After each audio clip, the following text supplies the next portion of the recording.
sir. Could you hear me loud and clear? Commissioner, we do. Can you hear me? Yes, very well, thank you. That's gonna be full.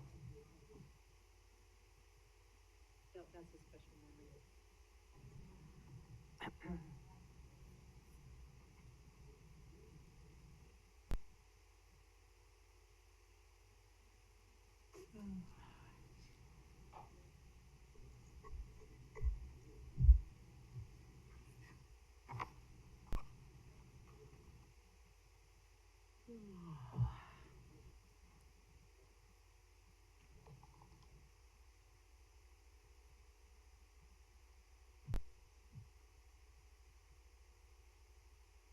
Okay, thank you.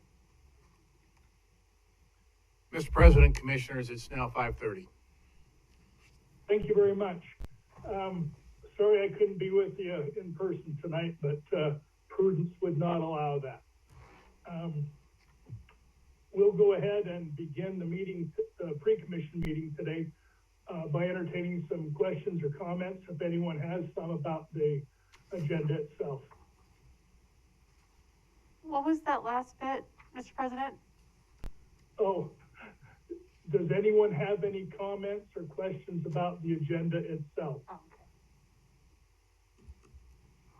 Nope, doesn't look like it. Mr. Okay, President, thank you very much. I would move Yes. to approve the agenda. Oh, pre-commission. Okay, Oh, yeah, yeah, that's we're, true. That's true, sorry, We jumping have the it. gun. no problem. Again. I could use a chuckle. Then we'll go ahead and turn some time over to the director for his administrative report. Okay, thank you, Mr. President, Commissioners. Can't do that till 6. Good afternoon. Before I start, though, I'd like to have Diane Bevins come up and give you a briefing on something I teed up with you last week, and that was she met recently with the American Council of Engineering Companies and had some very interesting insights that they shared with her. So, Diane?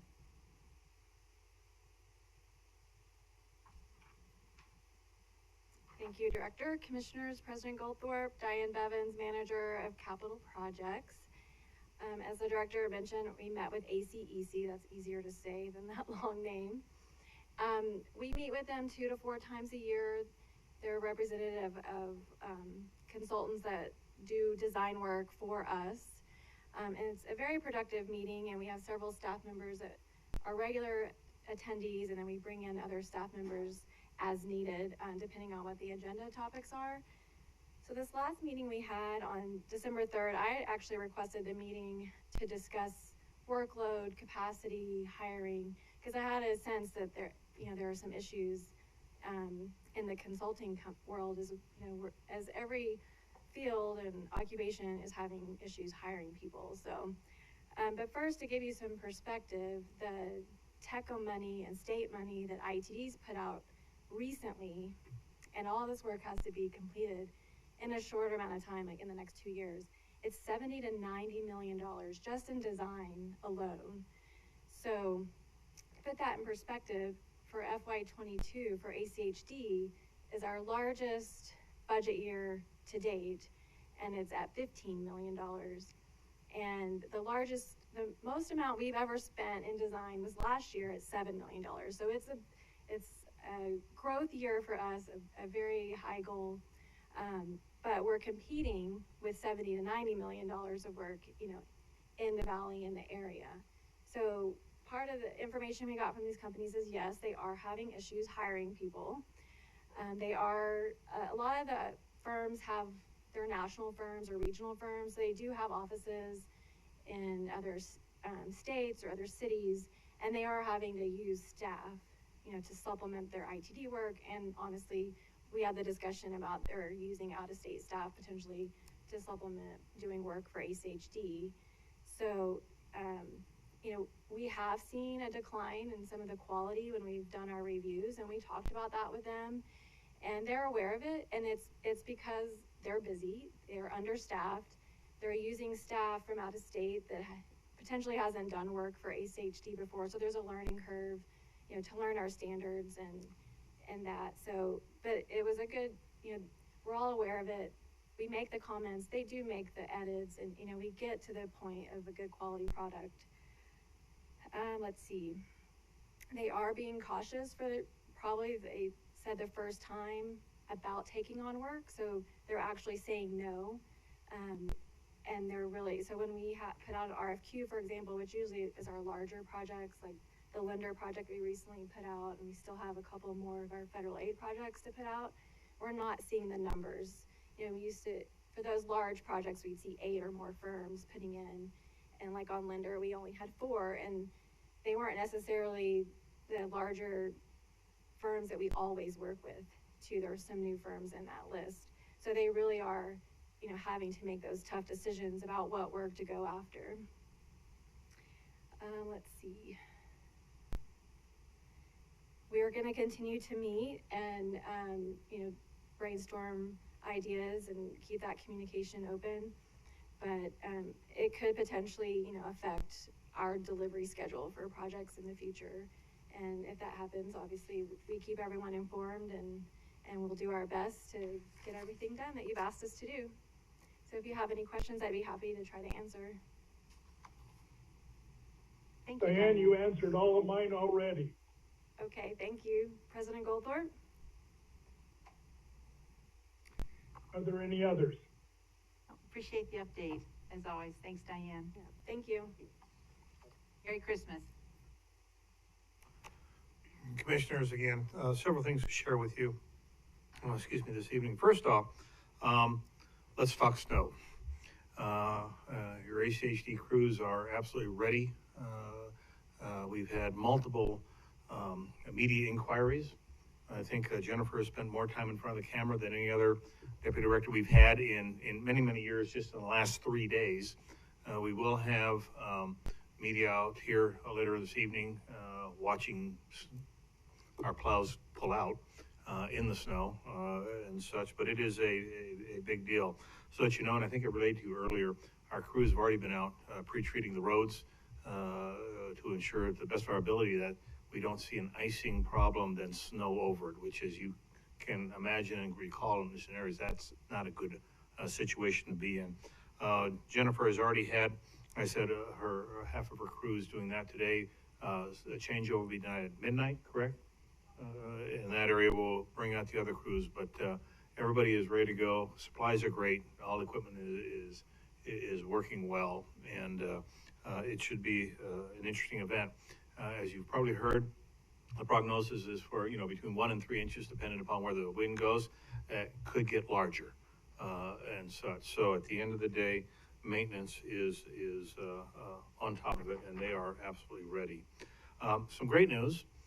As you recall, about a month ago, I shared with you that our staffs were working a license agreement with Boise regarding that property that they would like to install pathways on and those sort of things. Last night at the Boise City Council, they passed the license agreement that our staffs had worked through. So it'll be in front of you in the near future in one of your next meetings to go forward. But that's very, very good news moving forward on that. CUNA, absolutely doing a tremendous job, but we found out most recently that CUNA is fast tracking a study regarding the Meridian Road from CUNA to Kings Road, which, as you recall, is there's potential overpass there involved and that sort of stuff. And they've already hired JUB Engineering to perform the work. We have asked, and I'm sure it'll go very well, that since this section of the roadway is on the ACHE's master street map and in the CIP, it would be great for us to partner together early and so that we can bring this to the commission for their insights and direction going forward. So I believe that's going to be going on. This will be in front of you probably in the near future, but Justin's team is doing incredibly well at managing this also. Excuse me, Director, are we talking about the overpass on the railroad tracks? Yes. Okay. Yes. All right. Again, so it's a study that's going on. Nothing firm at this point. CUNA has already funded the study, so we we have asked to be part of that so that if we can expedite that, that's great. If we can partner early, that's great. If we can bring a joint recommendation to the commission sooner rather than later, that'll all be great, as opposed to piecemealing it out downstream. So we will keep you posted on that forward progress. Stacy, could you bring up? Yes. Yes, sir. Just a quick comment. I just happened to talk to Jay Selman today, and he brought that up. I think they're planning on being here the third meeting of the month in January, but that hasn't been etched in stone yet. Commissioner, yes, we've already had those discussions, and we've tentatively penciled that in for, I think, 19 January, Stacy, is that right? Yeah, third meeting of the month. Again, it's always great when our team members bring things soon to the commission, rather than later. With that, I think it's appropriate as the last formal meeting of the year, and such, and the last formal director's report to you, to give you just a brief overview of highlights for 21. I've provided a copy for all of your use in front of you. So that being said, next slide, Stacy. Your ACHD has done a lot of stuff. These are, and I'm not going to read them down the line, but these are the statistics at the end of the year as to the accomplishments that your team has been able to do across Ada County. Next slide, please. As you can see, your development and technical services team has been incredibly busy and continues to be busy. All these numbers far exceed what was done in 20. Far exceeds, and we're already on the path now to exceed this year to date going forward. And as I've said before, I draw your attention to the traffic signs and traffic made and installed. That is truly a key indicator of growth across Ada County. Next slide, please. Our signal techs are doing an absolutely tremendous job keeping everything running across the board, and your communications team and the entire team here continues to answer a lot of teleces, and majority of them all within 1 week of receipt. And as you can see, our website continues to be very popular amongst the community. Next slide, please. Maintenance, key to fame, of course, is potholes within 24-hour notification. Those are the numbers across the board. Your Commuteride team has done a brilliant job of removing single vehicle miles off the road and removing carbon dioxide out of the atmosphere based on the great things that they do. And as you can see, we are fully invested, you're fully invested in safe routes to schools and community programs. Those are the numbers up there that we've done this year. So it's been a very, very aggressive and a very challenging year. What's also incredibly important is safety and compliance for work operations across all avenues here at the Ada County Highway District. As you can see, your team maintains a 99% training both in safety and compliance, which I'll show you the results shortly of. Next slide, please. Workers' comp. Year to date, there's where we are compared to where we were a little bit ago. That all has to do on safety and training and compliance operations. As you know, we did receive a check for a workman's comp, which is very unique. We were expecting one again based on the record. However, we received notice yesterday that workman's comp will not be giving anybody a dividend check. They are going to be investing in new training materials, those sort of things. So those dollars will go to that, which is a good thing across the board. And as I've shared with you earlier, we have filled both internally and externally 116 openings here at the Ada County Highway District. And as always, health insurance premium this year did not go up, and that is always a good signal to the great job that our HR team and all of our leadership does in pointing out why it's important, both mentally, physically, and financially, to invest in our wellness programs, health fairs, biometric screenings, all the different things we do here at the district. Next slide, please. So just to give you a taste of what January just might look like and such for all of you, this is what's going to be in front of you in the January-February timeframe as initial items and issues that we'll be working across the board. Of course, the COVID pandemic continues, and you'll be dealing with growth, and of course, the legislature will be in session as you come back from into 2022. Next slide, please. So that being said, this being the last formal report I'm giving you, I thought I'd end on a note that I've done in the past. I think Commissioner May knows exactly what I'm going to do next. And so Stacy, if you could please, I think this should set a tremendous tone going forward into the new year.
Commissioners, I stand for any questions you might have. That's lovely.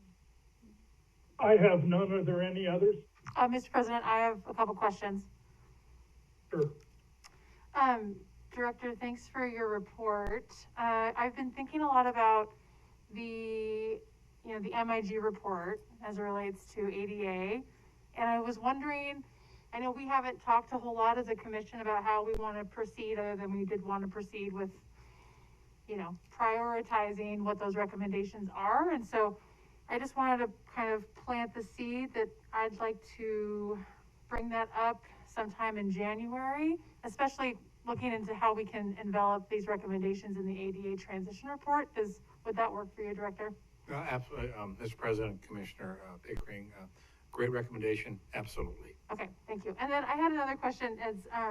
I noticed that you had given us the list of federal holidays for staff, and I was just kind of confused because I would assume that would just be something that you would just, as the administrator of the agency, you don't need to have the commission approval in that. I trust that you'd have that jurisdiction, but can you explain why you needed the commission involved in that? Yes, Mr. President, Commissioner Pickering, another great question. The holiday schedule for the Ada County Highway District is a policy issue, and all policy issues rest in the hands of the commission. I don't have that authority to either change, adapt, whatever, unless you make those determinations. It is resident in the policy handbook, so any time we have something that comes out of that, I do bring it to the commission for your guidance and direction. But again, it is a policy issue, therefore, that's something that you need to make a determination on, and then we'll execute that. Does that answer that question? Yeah, it does. Thank you, Director. And I noticed that there were several, at least one, federal holidays are all important, but there was one in particular that was not there. So if you don't mind, I'd like to refer that before we kind of just adopt it, just send that back to staff and maybe have another discussion as a commission before we just assume that sounds good, because we didn't really discuss it as a group either. Mr. President, Commissioner Pickering, that would not be an issue if that's the determination of the commission, well within the bounds, and we more than happy to. Okay, thank you. May I ask Commissioner Pickering, what holiday are you talking about? Juneteenth was not on that list.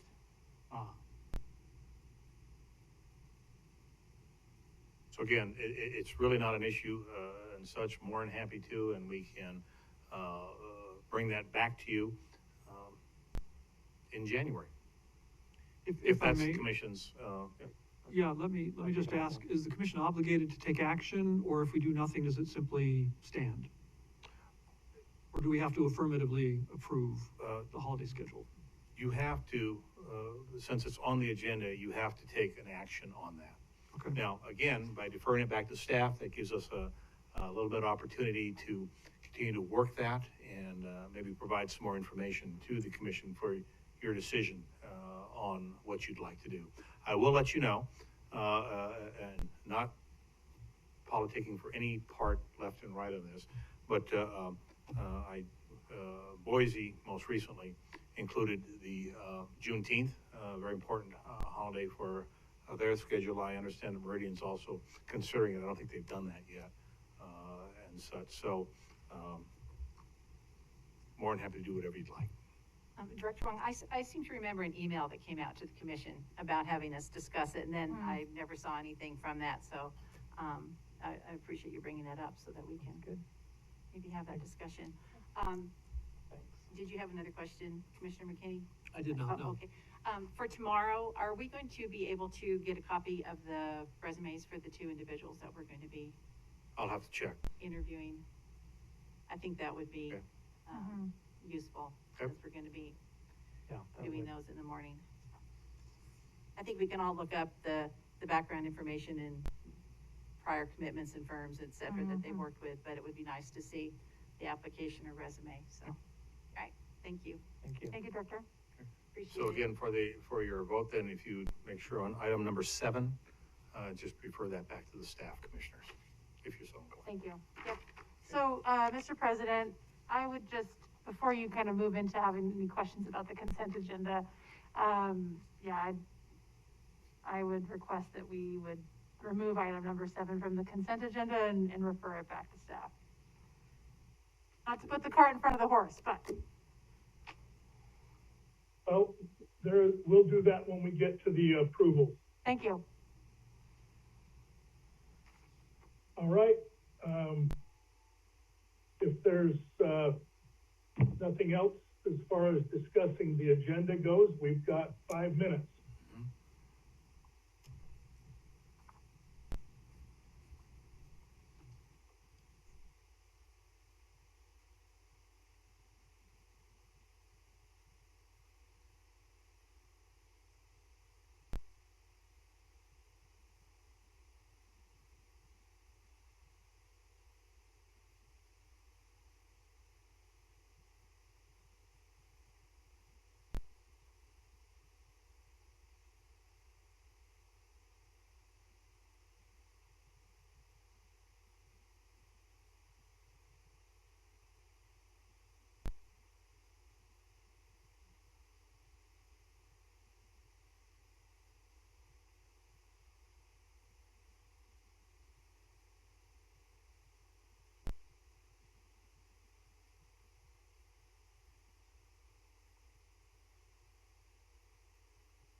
Got it.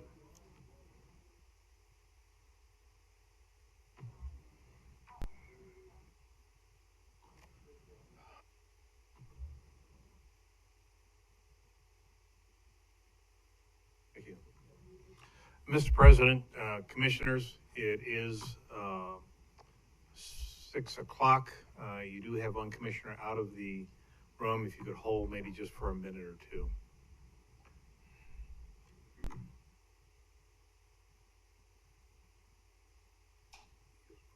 So, okay, you got it.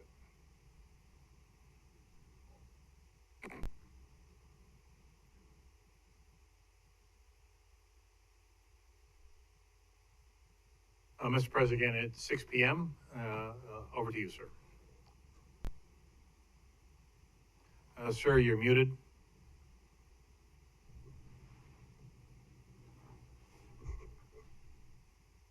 Well, we still can't hear you. All right. Shall I start us?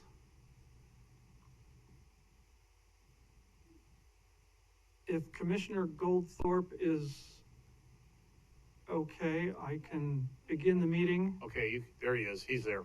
All right. Okay, good. I just had to be unmuted by Stacy, and I understand her reluctance.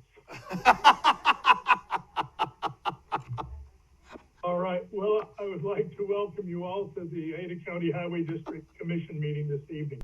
Last one of the year, we will begin as usual with the Pledge of Allegiance. And David, would you lead that, please? Certainly. I pledge allegiance to the flag of the United States of America and to the republic for which it stands, one nation, under God, indivisible, with liberty and justice for all.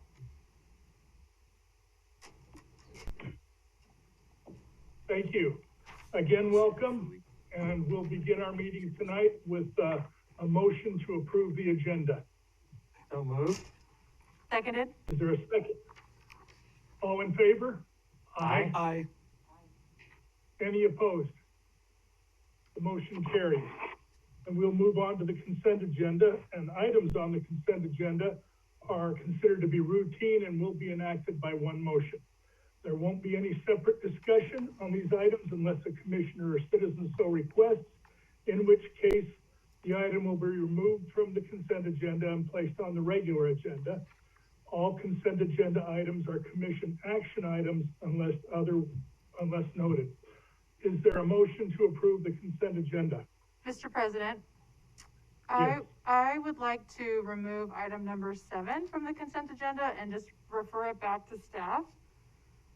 And then approve the consent agenda. And then and move to approve the consent agenda. I'll second that motion. Is there a second? All in favor? Aye. Aye. Any opposed? And that motion carries as well. We'll go into our regular agenda then. Item number 1 is Resolution 2373, which is a proposed vacation exchange of public right-of-way at Madrone Village Subdivision. And we'll hear from Dave Serdar, our right-of-way supervisor. Commissioner Goldthorpe, will you please open the public hearing? Oh, that's right. I will open the public hearing so we can be legal.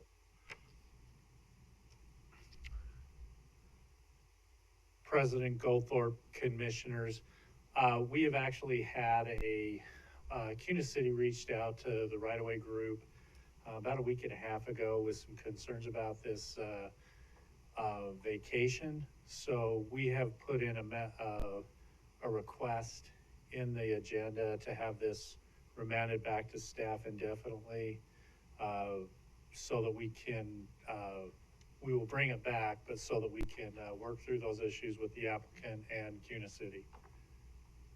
All right. All right. So we need to close the public hearing and then have a motion to defer, correct? I believe we need to keep the public hearing open and just defer it back to staff indefinitely. And that's exactly what we'll do. Thank you, Stacy. Okay. Mr. President, I would move to defer resolution number 2373 back to staff indefinitely. Is there all in favor? Aye. Aye. Any opposed? Then the motion carries. Item number 2 is Resolution 2374, which is declaring that San Felipe Way as unopened public right-of-way and excluded from the ACHD system of highways. This is also a public hearing, which is now open, and we are being asked to adopt this. And Steve Price will address us on this matter.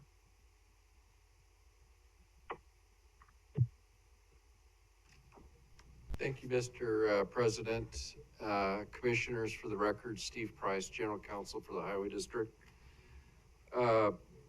This issue came as a result of a meeting that Commissioner Hansen and I had with members of the Aldapi Neighborhood Association a couple months ago. And I'll get into the history of that, but what we're proposing tonight, really just put it simply, is we're trying to ACHD to be compliant with existing state law, but at the same time, keep the status quo within the neighborhood. So here's the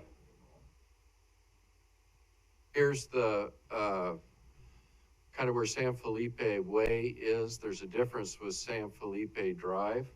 Hold on, it didn't change.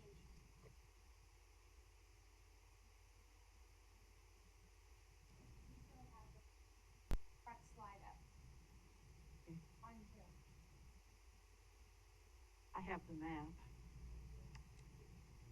On your laptops. That's the team is screen.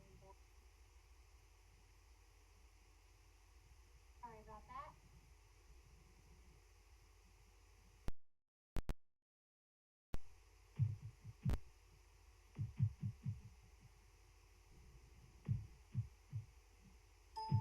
There we go. I've got control of the helm.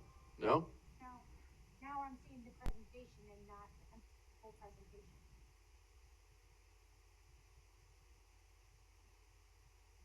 The PowerPoint. There we go. All right, let's see. All right. How's that? Yes, yes. All right. Now we're zooming, pardon the pun. So anyway, San Felipe Way is over here off of Reserve, and you see Shaw Mountain Road, and there's San Felipe Drive, and you come around and there's Santa Maria. Here is San Felipe Way, and this is the section that we're going to be talking about tonight, is this little piece from here to about there. I'll get into it a little bit better. Here's actually a little bit better close-up of that. I want to give you a little blowout of where we are. And right now there's some existing bollards that are between lots 18 and 19. They've existed there since 1997. I'll give you a little bit of history and then we'll kind of get into the issue. This East San Felipe Way was dedicated and accepted as an open public right-of-way in conjunction with approval of the Aldapi Heights subdivision plat. For several years, it functioned really as an alley. It wasn't really built as a local road.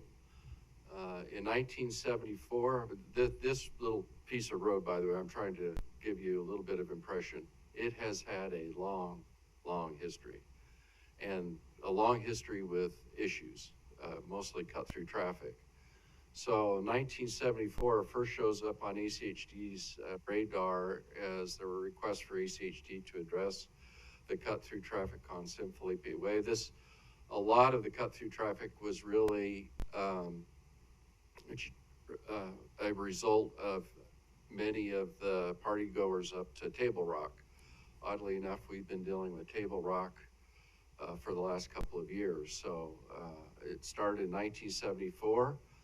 In December 5th, 1985, 21 neighbors petitioned to close San Felipe Way, and there's the records that we have show a traffic study was done, but nothing was ever done about it. It was left to continue to be open. Then in July of 1997, actually started in May, a lot of the discussions, but the ACHD Commission authorized a trial closure of the San Felipe Way to address a lot of the neighbors' concerns about cut-through traffic, crime, pedestrian and bicycle safety.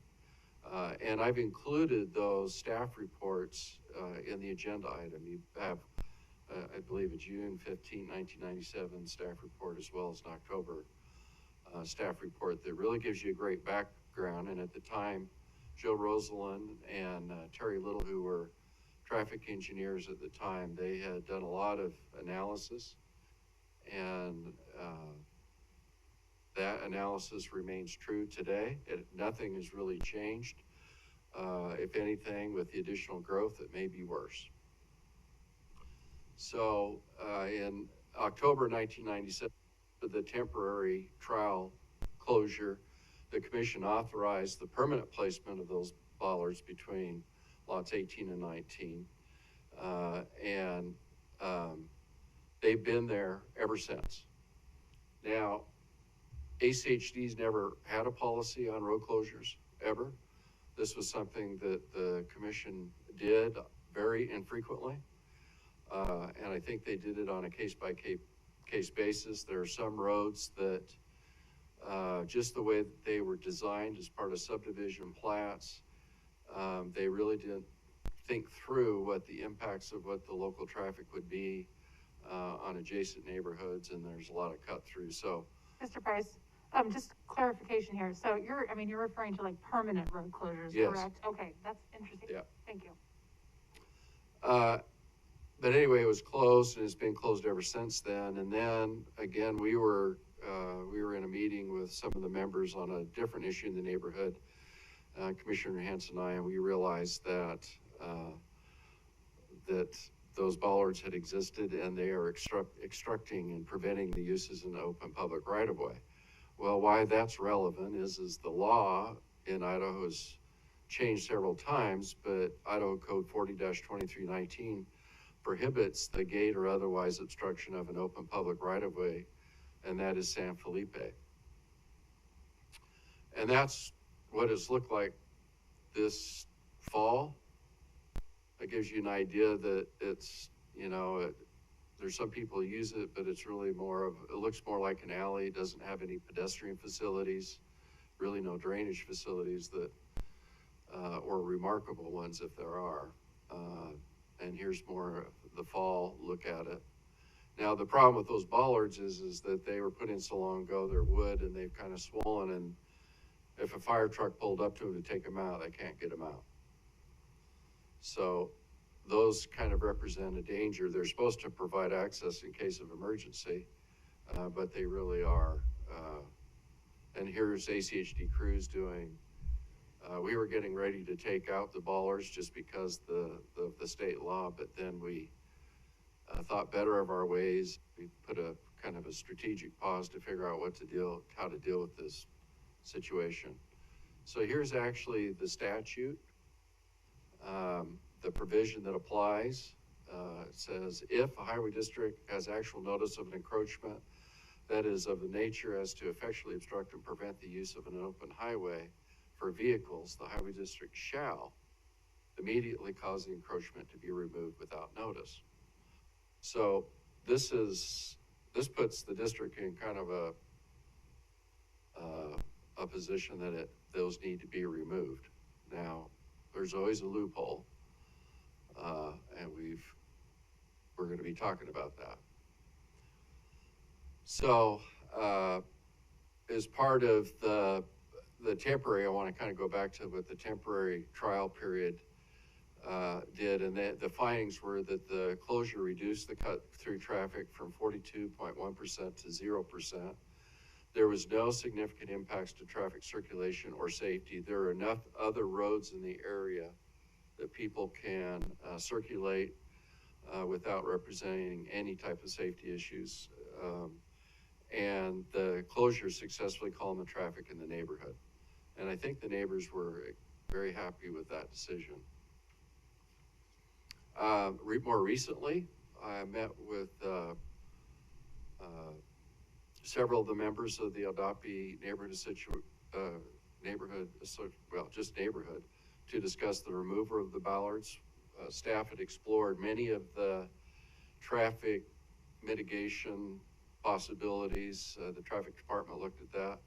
They also looked at what the traffic department had reviewed back in 1997 and their recommendations. And we really couldn't find anything that would be satisfactory to keeping that road and prevent, significant cut-through traffic. So we proposed an idea. We've done it in several other instances, but we do it very rarely, and that is that we discuss with the neighborhood to go ahead and petition to you, the Board of Commissioners, to declare San Felipe Way as an unopened public right-of-way. Now, we did the same thing, if you recall, with that portion of Table Rock Road at the very top. Mm-hmm. The gravel portion, if you remember, we did that. And I'll explain that in just a second. On December 1 or at the end of November, we received about 21 petitions to go down this proposal. So the proposal is just to name, to identify, or in our road system, that this portion of San Felipe, everything that's in the red, would be designated as unopened, and that way the bollards could exist. Because, here's the exception, the law just makes a clear distinction between what the obligations of the highway district are when we're dealing with an open highway, but that requirement is not the same in terms of obstructions or encroachments with an unopened right-of-way. So what we're trying to do tonight, in order to achieve the status quo, is to change the status of the road from open to unopened. Steve? Yes, sir. Just a quick question. Does Republic Services use that road to pick up trash? I'm sure they do, but with this proposal, it won't have any impact on the ability of any of the service providers to utilize that. And let me explain. Let me explain in just a minute. So the legal part, the authority is that under 40-202, you, the commission, has the ability to subsequently order or change the status of previously open public highways to be excluded from our highway system and be declared unopened. So there's a specific statute that says that this is a proper process. Also, 40-202 says that on an unopened right-of-way, that ACHD or Highway District doesn't have any duty to maintain and expend public funds, nor shall we have any liability for any injury or damage for failure to maintain it. Well, the one thing that we tried to do with the neighborhood was to make sure that ACHD at the end of the day remains legally compliant with state law, but at the same time not change the current situation within the neighborhood. And so you'll look at the resolution, and that is that if it's adopted, the commission will find it in the public's best interest to unopen it and exclude it from our highway system. Also, it will authorize the director to replace the existing bollards with compliant bollards in the current location. Like I said earlier, the ones that are there can't really be removed because they're so old, and we still want the fire department to be able to get in in case there's a fire and be able to respond timely. And also to designate San Felipe Way to be maintained in accordance with ACHD standard road surface maintenance practices. This isn't a large section of road. We've been maintaining this alley type road for a long time with chip sealing or whatever, and snow removal if we do it. And so this is part of the resolution is to address the state statute says we don't have an obligation to maintain it, but we want to continue to be able to keep the status quo. So we're proposing to, with this very small section of road, to continue to maintain the road surface. And with that, we'll be maintaining with public funds? Yes.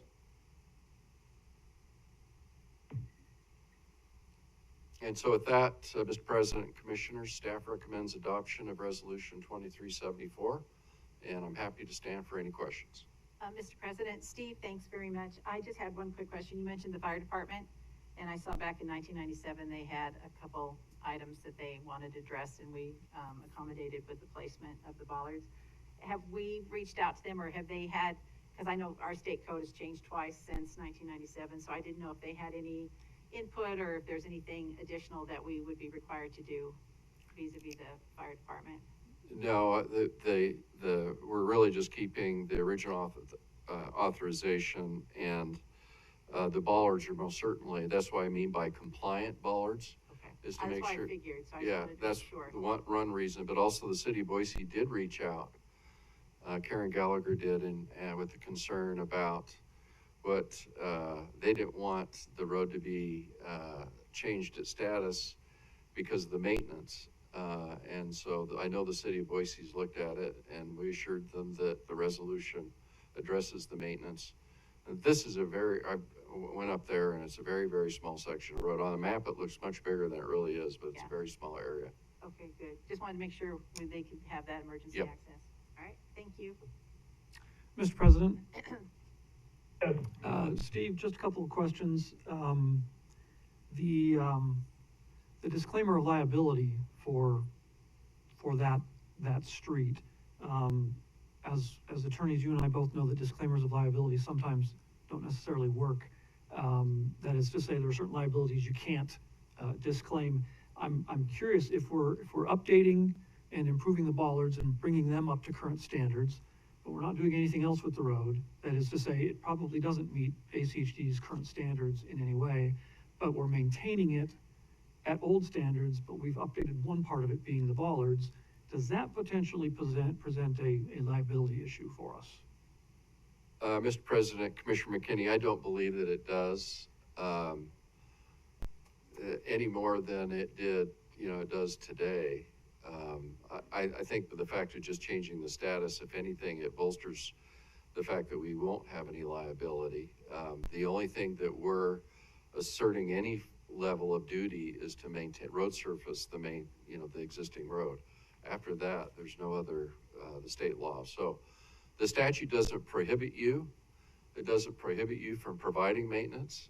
And the fact that you do, I suppose, you're a good lawyer. I suppose you could find some argument to that. I think if there is some liability that's assessed resulting from the road surface maintenance, then there's potentially an argument for that. But again, we have that today.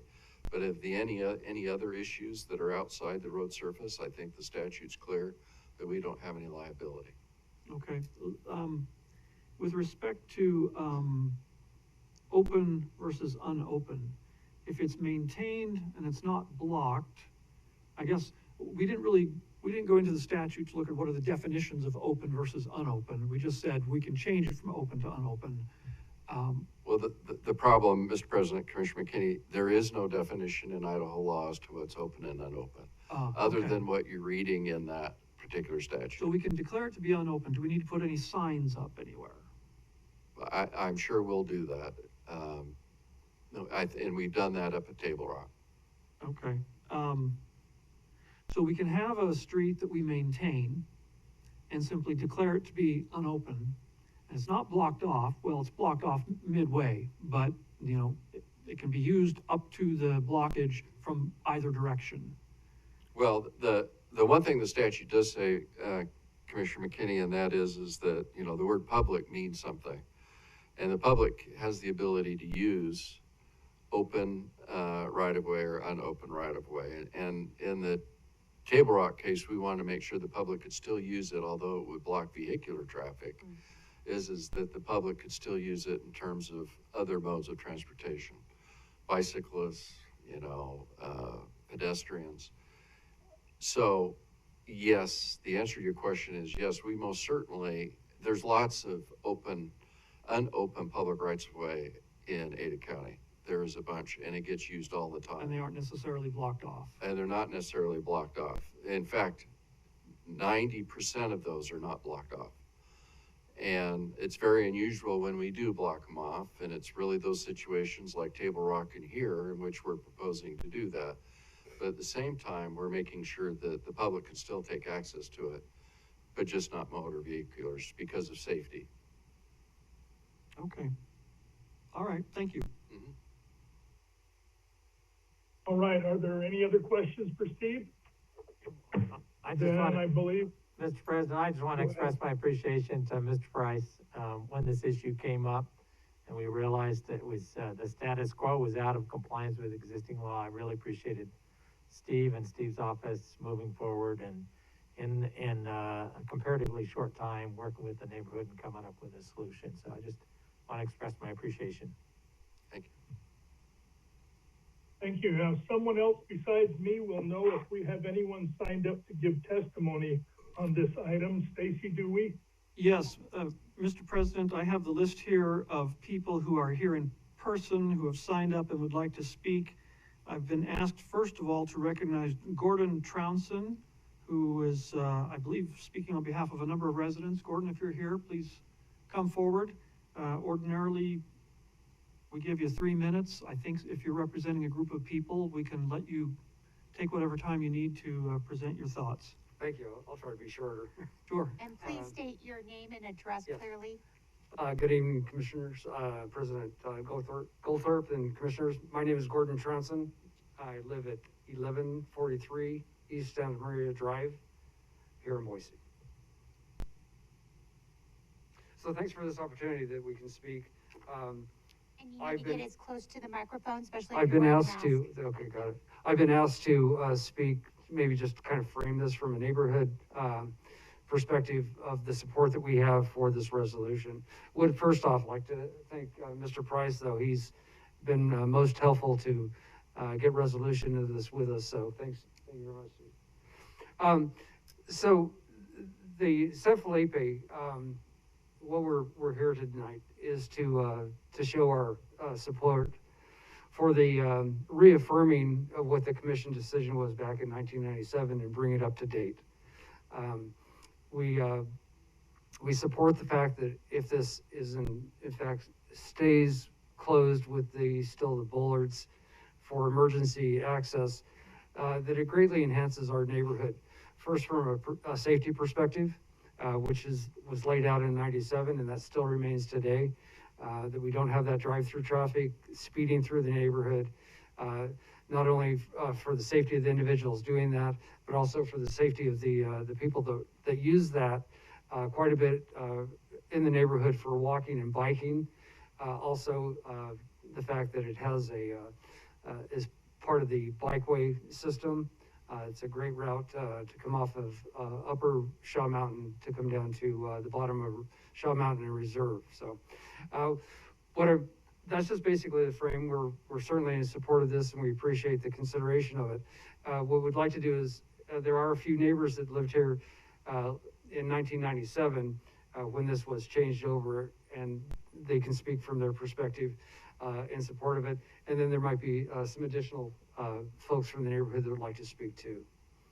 Any questions for Okay, myself? thank you. Does anyone have any questions? Thanks for being here.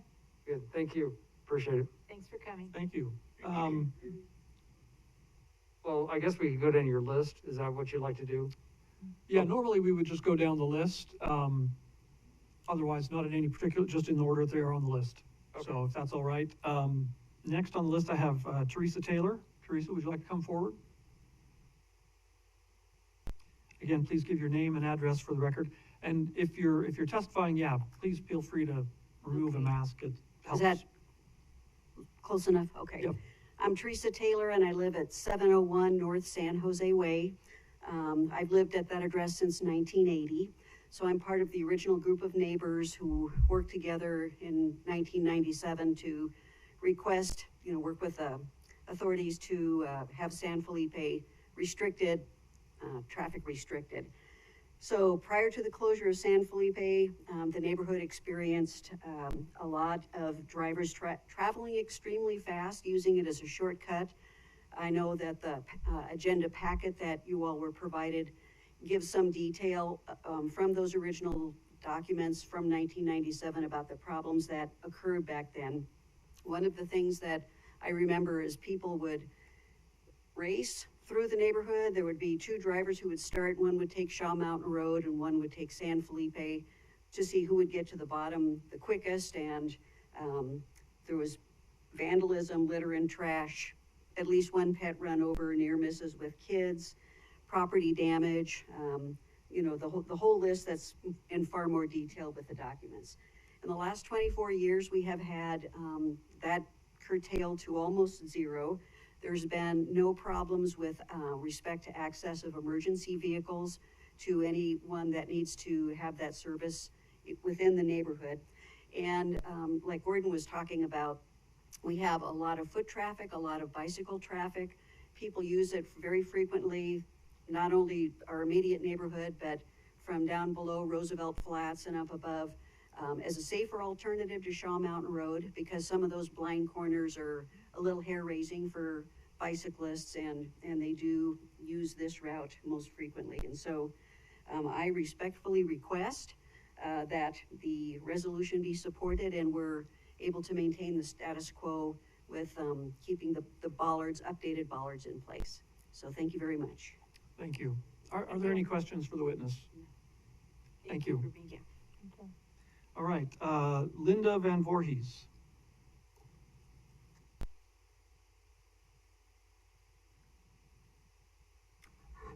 Thank you for allowing us to be here today.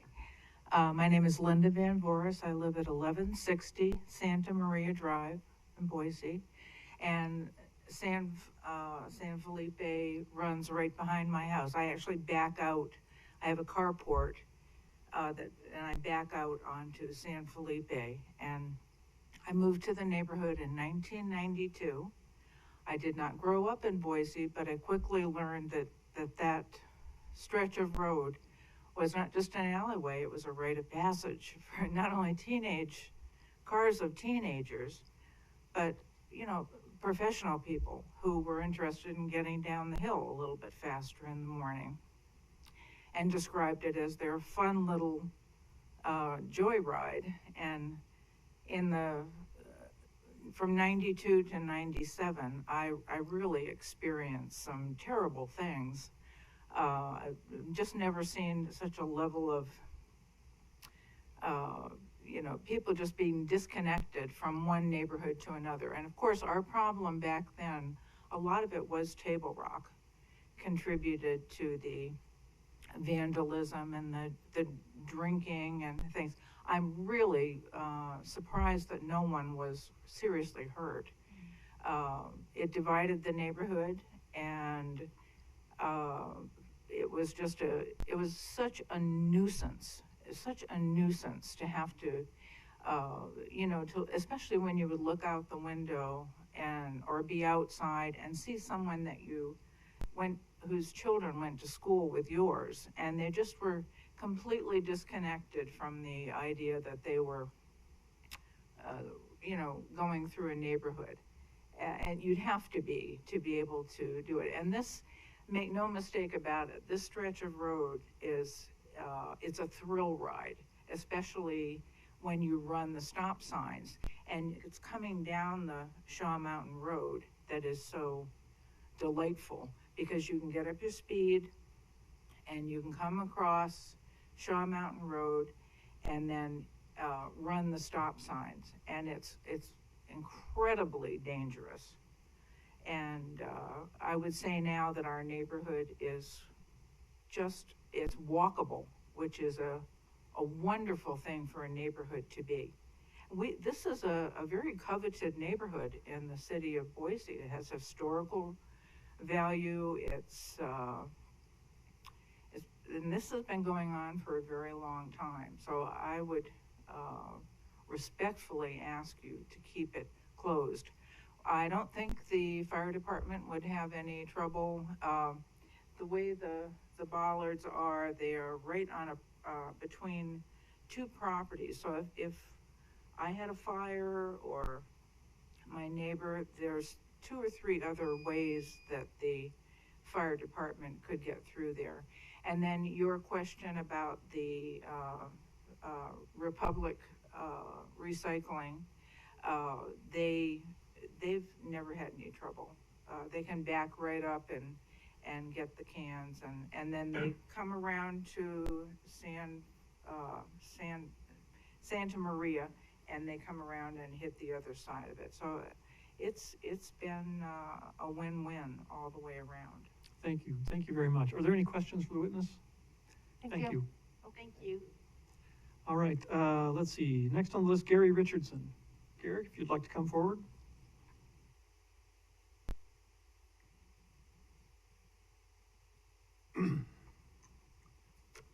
President Goldthorpe and Commissioners, my name is Gary Richardson. I live at 746 North Santa Paula, and I've lived there since 1986.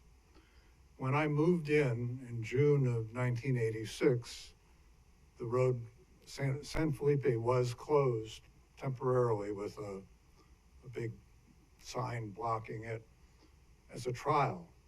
The one that was mentioned, I think, Mr. Price presented it, was December 5th. It started the closure. It was closed for several months.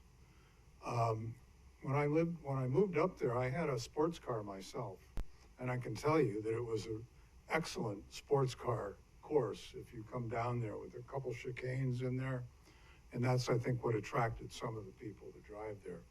But anyway, for some reason, towards the end of '86, it was not permanently closed. I do not know what the decision was based on.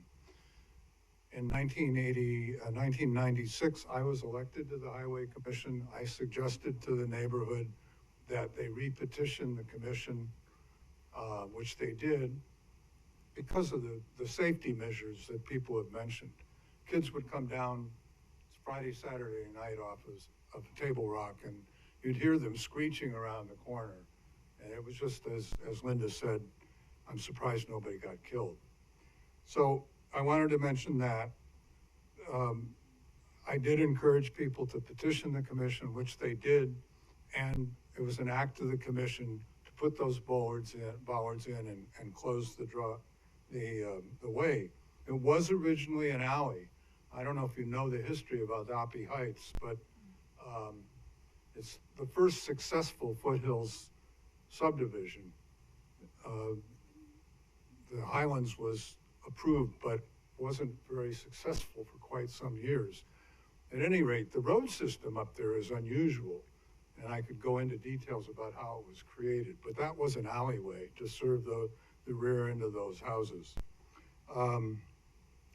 So I encourage you to pass the resolution. I wanted to point out I think there's one little problem in the resolution. I believe it's the 10th whereas, the one at the bottom of the first page.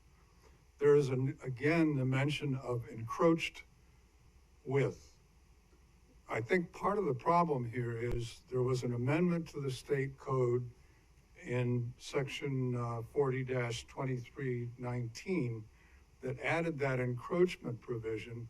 And I don't think people have examined the word encroachment very carefully, but encroachment means one property owner encroaches on another property owner.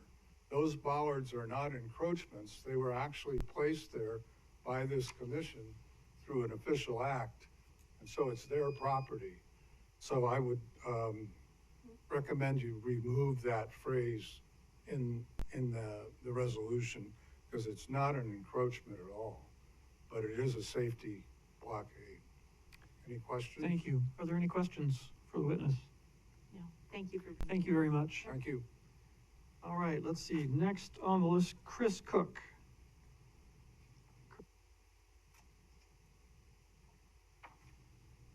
Hi, my name is Chris Cook. I'm at 1164 Santa Maria Drive, and I just stand in support of the resolution to continue blocking the road. The only additional comment I would make is that I do support the replacement of the bollards to something more modern. I do think it's important for the fire department, since both of the main water access points for the fire hydrants are actually on San Felipe Way. And so I think in the event of a fire, that's definitely an important thing to make sure that the fire department can get through by opening the bollards. So I think that's pretty important that that be done as soon as possible. The other thing that I would possibly add is that I think it might be beneficial for someone also in the neighborhood to have some kind of key access for those bollards in case of an emergency, so that way the neighborhood can open those up in case there is an emergency that requires that access. So that would be my final comment. Thank you. Are there any questions for the witness? Thank you. Thank you. Thank you. All right, let's see. And then John Greenwood. John?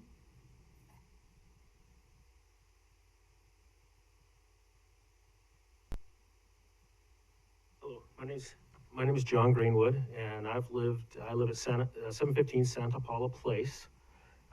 We moved in October of '93. I'm sandwiched in between Santa Paula Place and Santa Maria. Santa Maria is the connector route of the racetrack, and we have kids that race up and down. I witnessed it for almost 4 years there, and we had some pretty extravagant crashes down below our house.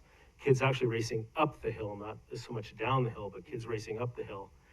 And our neighborhood has been incredibly safe, much safer since the bollards have been put in. And I would encourage you to leave them where they are and just put good ones in. Thank you. Thank you. Are there any questions? Thank you. Thank you. All right, let's see. That is all we have on the written list. Is there anyone else here in the auditorium that would like to testify on this item? Please come forward and give us your name and address, and you're welcome to give us your thoughts. You can go ahead and pull that microphone down. There you go. Perfect. Hi, I'm Mary Woodings, and I live at 1148 Santa Maria Drive. Is that Mary? Yeah. Could you take off your mask? Yeah. I think we could hear better. Thank you. Sorry. Thank you, commissioners. I live in Aldape Heights, and there are 11 kids in the neighborhood who play around that area because it's one of the only safe places. And there are no sidewalks or good places to drive scooters and stuff. And we usually scooter, bike, and drive remote control cars and build forts in that area because there are really good bushes.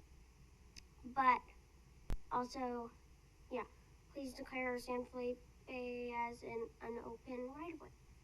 Thank you. Thank you very much. Are there any Mary? questions for this witness? Commissioner McKinney, Mary, thank you so much for coming. It's so important for us to hear from everybody, and to have your perspective was just that much more special. So thank you. Thank you.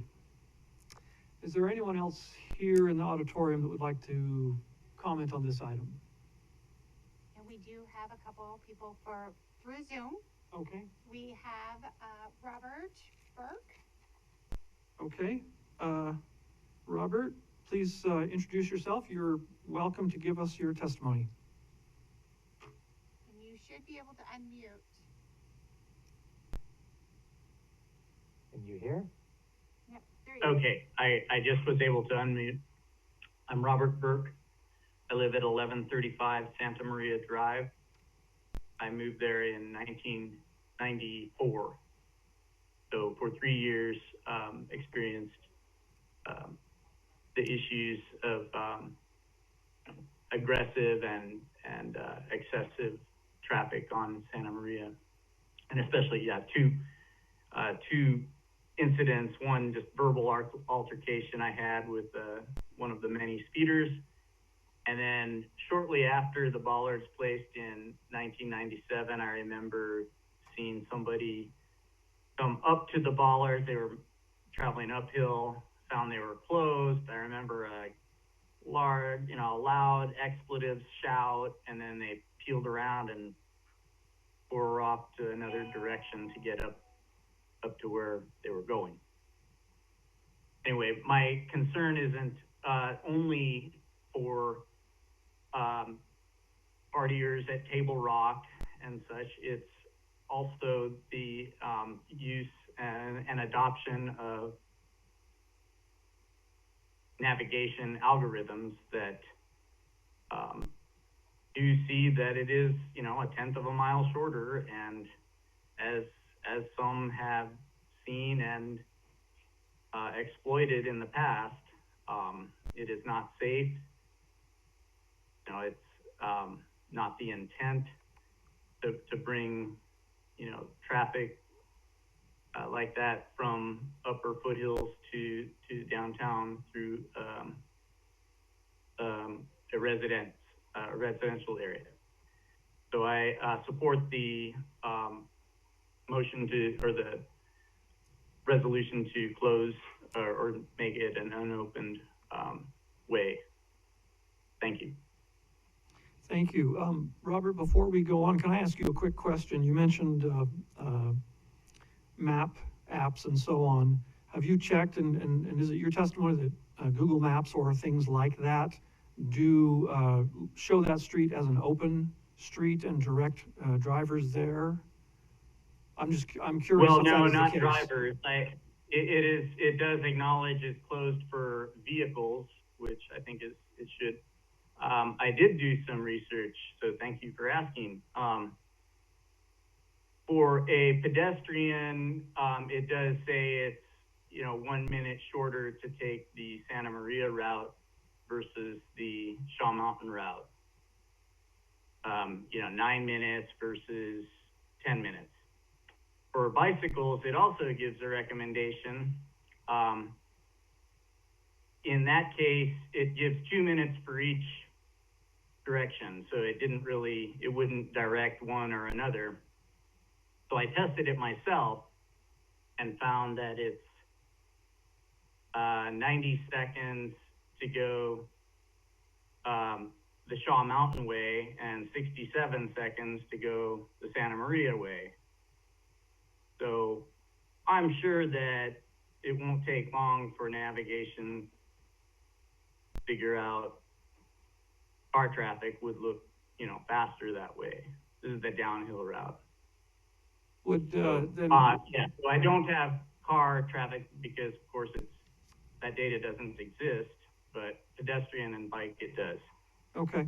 Would it be accurate to say then that you, however, would not be concerned with pedestrians and bicyclists using the street? Certainly not. Okay. Thank you. Yeah. Are there any other questions for the witness? Great. Thank you, Robert. Thank you very much for your testimony. Next, Stacy, we who else? have Deanna Smith. And Deanna, I did make it so you could turn on your video if you would like.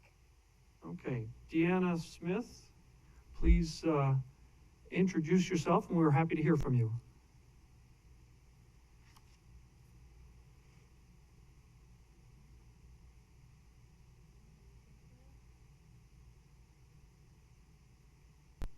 Deanna, can you hear us? Yeah, she's getting there. Okay. There we go. Yes, I can. I couldn't unmute and I cannot get my camera active, but as long as you can hear me, that's Yes, all that we can hear matters. you. Please go ahead. Good evening, Commissioners. Deanna Smith. My address is 1208 East Jefferson Street. I just wanted to support this continuation of the closure to motor vehicles, with the exception of e-bikes in this corridor. I used to, in the 80s, I lived for 4 years in Aldopi Heights, and I've always been a cyclist. I'm very familiar with this corridor. So I support the neighborhood wanting to do this, and back in 97, the East End Neighborhood Association also supported this.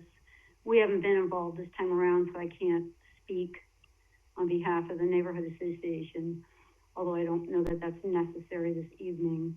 I do have 3 comments I want to make. One is echoing something someone else said earlier. As you redo the bollards and perhaps redesign them a little bit, I would just encourage that design ensures that it's wide enough for cargo bikes and trailers. Bikes and cyclists have evolved a lot since '97, and we sometimes have fairly wide bikes, so that would be something to consider and ensure. This area is critical for biking and walking, so whatever decision is made, closing motor vehicles is fantastic. Please ensure that it's always going to be open to people biking and walking. Well, per the previous speaker, it's not a huge time-saving route. It is much, much safer. Walking and or biking on Shaw Mountain Road, we heard this very loud and clear from our entire neighborhood during our bike ped planning effort with you all. Most people are terrified on Shaw Mountain Road. There's no room for cyclists or people to walk, and there's a really blind, this allows you to avoid that entire very blind corner. So it allows people to get around one really very unsafe spot of Shaw Mountain. And so to that point, I just want to ensure that the language in the resolution concerns me slightly because it uses the term vehicle, and cyclists are considered, bikes are considered vehicles, cycles are considered vehicles in Idaho state statute. So I just want to encourage your staff as they work on this, that the language definitely will not in the future at any point in time exclude cyclists. And then the third thing I wanted to bring up, someone brought up the idea, one of the residents, of having someone else having the ability to open those bollards. And I don't know whether it's a resident or who it is, but one of the other considerations that you should definitely reach out to the city of Boise and work with them and figure out who this should be. Those bollards may really need to be open in the event of a wildfire up in that area. And I had not heard anyone bring that up. And so that is yet another consideration to just figure out how that will happen and who should have that control and that ability. So with that, I appreciate your time, and I do encourage you to support this resolution. Thank you, Deanna. Are there any questions for this witness? Thanks, Deanna. Thank you, Deanna. Thank you. Let's see, Stacy, anyone else? One more, Bill Dyke. Bill. And I've now figured out how to make sure that you could put on your camera if you so like. And All right, Bill, please introduce yourself and let us hear from you. Hey, my name is Bill Dyke. I live at 755 North Santa Paula Court. And I use San Felipe Drive every day. I ride my bike. I'm a bike commuter, ride to work. I run my errands. And I have a cargo bike. It fits with the current spacing, so I get through there no problem. I find it's safer. I really appreciate how safe it is that there aren't vehicles racing up and down the street and that I can ride safely. And I would just like to say I support the resolution and thank you for your time. Thank you. Are there any questions for this witness? Great. Thank you. Thank you, Bill. We appreciate your testimony. Now, is there anyone else online or here in the auditorium that would like to speak on this item? Ma'am, I think, let's see, you are...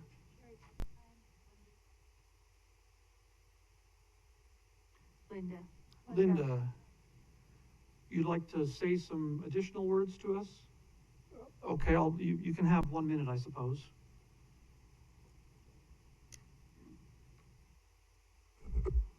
With regard to winter weather and traffic problems, the best way from Table Rock all the way down through our neighborhood to get down the hill in the winter is Shaw Mountain Road.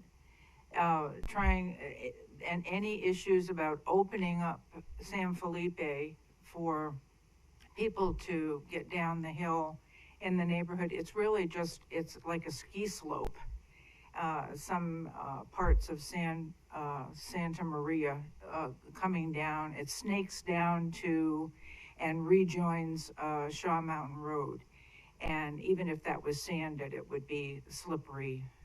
It would be a slippery slope. So I don't think that that portion of San Felipe is a legitimate extra area, where you'd have to come and open a gate or pull out ballards if there was a snowstorm or something. Thank you.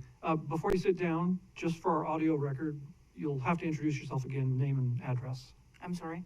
Give us your name and address again, since you came up second time. Linda Van Voris, 1160 Santa Maria Drive. Great, thank you very much. All right. I believe that's all of the public testimony we have, so I'll hand it back to you, Mr. President. Commissioner McKinney, looks like we might have somebody else, Kate or Terry Miller. Stacy? I'm sorry, let's see, Terry Miller? Yep, they just put up their hand. Yes. Yes. Yeah, Thanks. Terry and Kate Miller, 1109 Santa Maria Drive. I'm sorry, we I live missed that, in the neighborhood- Mr. Miller. Can you say that again a little slower so I can get that address? Thank you.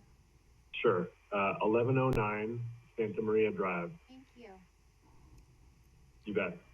We live just below San Felipe Way, and regularly all day long see bikers, walkers coming past our house that are using that as a safe route down the hill.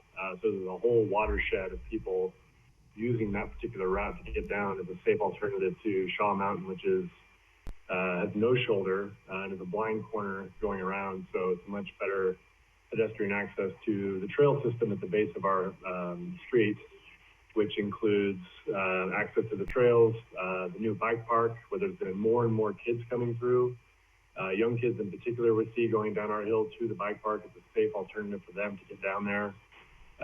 Access to the pond, Fort Boise, et cetera, and into downtown. So we completely support the resolution, and thank you guys for your time today. Great, thank you very much. Are there any questions for this witness? Thank you. Thank you, Terry. All right, let's see, Mr. President, I guess we'll hand it back to you. Thank you very much. I see Steve has come up, obviously, with something to say. Well, Mr. President, Commissioners, I really just came up to close out the agenda item. I just have a couple of comments. One is that, as Mr. Richardson had noted, this was traditionally an alley, and it is on a relatively steep slope. And I think a lot of the decision made in 1997 was that for the volume of cut-through traffic on a very, very small road really did represent a public safety issue. And I don't think that that will change. In terms of the motor vehicle, the statute's very clear about the obligations of motor vehicles, and that's the term we're using. Well, most certainly in terms of compliant, we'll work with the fire department in the city of Boise as to their protocols on the installation of bollards, and we'll be conscious of e-bikes and likewise the trailers. Those are points well taken, and we'll most certainly, as the director goes forward with implementing the resolution, if you adopt it, that we'll take those into consideration, and we'll work with the neighborhood on that as well. And with that, I'll stand for any additional questions. Those are my questions. Those are my questions. Thanks, Steve. Thank you. Mr. President, I do have a question for Steve. The question was brought up by one of the witnesses about the definition of encroachment, and that these bollards, question whether that represents an encroachment or not. Could you address that? Sure. Mr. President, Commissioner McKinney, what the definition of an encroachment is in certain contexts may mean one thing, but within Idaho law, encroachment means anything that really blocks the road. And there's a case that ACHD was involved in where encroachment and obstruction, both of those phrases were used repeatedly for somebody blocking an alley over here by the Albertsons. And so I'm comfortable with the wording of the resolution. It complies with the state law and with what encroachment means within the state law. So ACHD can encroach on our own roads, right? Yeah. Then let me just add one additional thing, and you addressed this, but the question of having a key access, someone having key access, isn't it standard practice if there's a gate or any blockage of some sort to a right-of-way that emergency services organizations automatically have keys to be able to open that? Is that correct? So that fire department, ambulances, police, everyone, they would be able to remove the bollard if need be for emergency access. Mr. President, Commissioner McKinney, that is correct. And again, without knowing all of the details of the city of Boise's fire department or the city, that's why I put the word compliant in there. And if you adopt this resolution, we'll work with them to make sure that we have those like other bollards in the city and that they comply with any access requirements, either with the city, the fire department, or the neighborhood. But we'll follow those just as we do in all other instances. Okay, but is there, I'm not aware of any circumstances where a closure of this sort, where the access, where keys are given to a private citizen or resident. Ordinarily it's just for emergency services, isn't it? Mr. President, Commissioner McKinney, I don't have any particular knowledge on that, but again, whatever we'll work with the city on, and if that's a practice, then we'll consider it, but I don't think it's a practice. And by the way, it's not just fire department. There are other authorized users, including law enforcement, EMS, and the like. But what was the genesis of this law change was really EMS trying to go down a road on one of those algorithm, Google Maps that showed it as open, but it had been blocked. And by designating this as an open right-of-way, it will show that it will have limited access on either side of the barrier and the EMS, so it'll be much safer for emergency response. Okay, good, thank you. All right, then if there are no other questions, I will go ahead and close the public hearing, and the matter is now properly before the commission for a motion and discussion and a vote. Mr. President? Yes. I move that we adopt Resolution 2374 declaring San Felipe Way as unopened public right-of-way and excluded from the ACHD system of highways. Second. Is there any discussion? I would say just one thing so the public understands. Some things are easier to decide than others. I think you just saw one. Mr. President, I just wanted to say thank you to everybody that came in today, physically came in today, took the time to zoom in. This has been amazing to hear all of your testimony, all of your different perspectives and history of the neighborhood. It helps us make a more informed decision about how we should proceed. So I just want to say thank you for all the time that you took to come down to today. And I would echo that. I really appreciate that. I want to repeat my appreciation of Steve Price in helping to work this out in a relatively short time frame, and look forward to what the next step is, working with the city, come up with the maintenance of the bollards in the future. Thank you. All right, then. It's been moved and seconded that the commission approve resolution 2374. All in favor? Aye. Aye. Any opposed? And the motion carries. Thank you. We'll go to the final item tonight, which is resolution 2371, which is to increase funding to community programs. And there's Steve. I was just going to ask Steve a question. Thank you, Mr. President. While this is loading, commissioners, this evening is really my Christmas present to you for having to listen to me on two different agenda items, so you're welcome. But the next agenda item is resolution number 2371, and hopefully we're sharing.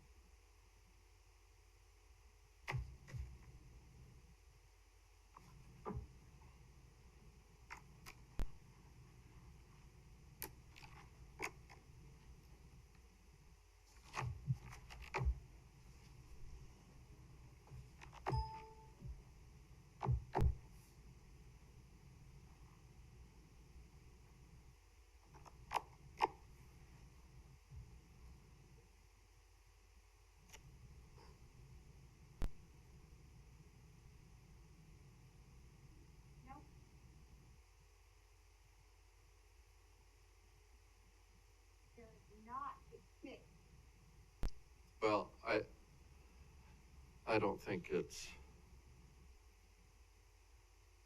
I can wing it without. That'd probably be okay, Steve, because we've certainly discussed this and understand what's coming. Unless somebody You don't else have a copy? objects. Yeah. Mm-hmm. I just, the few slides I have are really just the background.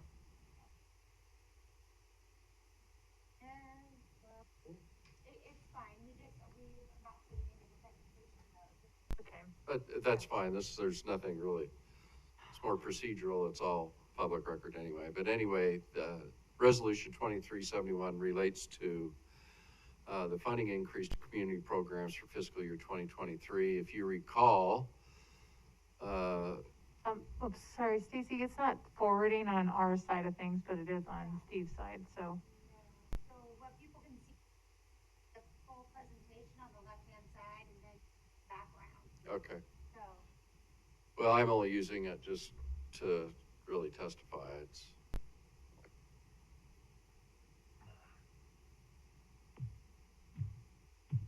give it a second. Give it a second. Whoa.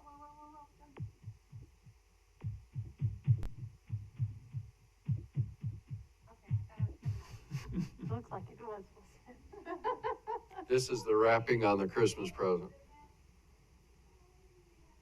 Like, it's quite the present, Steve. Oh, there it goes. There? Yeah, there we Beautiful. go. All right. Have to hold your hand in just the right position for it to work. It's, So commissioners, for some of you recall, the three of you remember this, September 23rd, 2020, the commission adopted Resolution 2328, and that was to use the net surplus savings from some of our project savings as well as surplus property to be included in fiscal year 2021 community projects.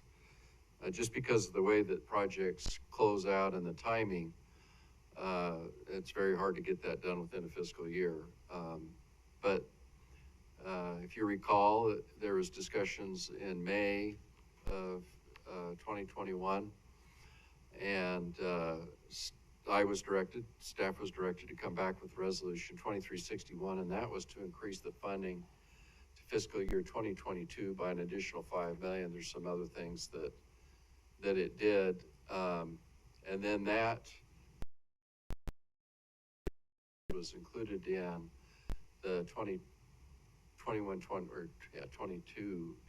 budget, fiscal year 22 budget, which the commission adopted. And if you recall, all through the month of September and part of October, you guys were trying to create lists of community programs to be utilizing the $5 million. Each sub-district of a commissioner was allocated, money for projects within their sub-district. Because of these are some of the other things, if you recall, there's the $5 million, it had to be expended equally within each commissioner sub-district boundaries, prioritized and programmed within the integrated 5-year work program, which I believe Mr. Lucas is going to be coming back to you on. And then the continuation of the net surplus savings that they would be programmed as part of community programs. So 2371 basically does exactly the same thing. It just bumps it a year. It's requesting another $5 million be included in the 2023 budget.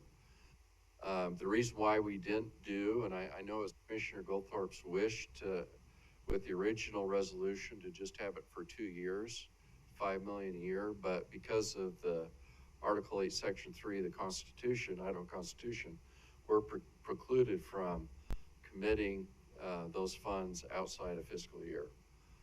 And so this is really to get what the original intent was, which was to have it for 2 years. And with that, we're here today. It's exactly what we did back in July.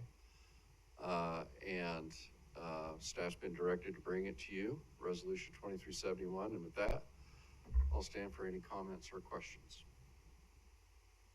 I have none. How about anybody else? Well, Steve, I have a couple questions. So I'm a little bit concerned that we did this in July and here we are in December, pushing another one through, two in the 1 year for two different budget cycles. So, where I support the mission and the goal for the funding for these important projects, I just don't really feel like passing this resolution is maybe the best, path forward. We're still waiting to see how the first one pans out. Did we hit our target? What the data is, what was the breakdown?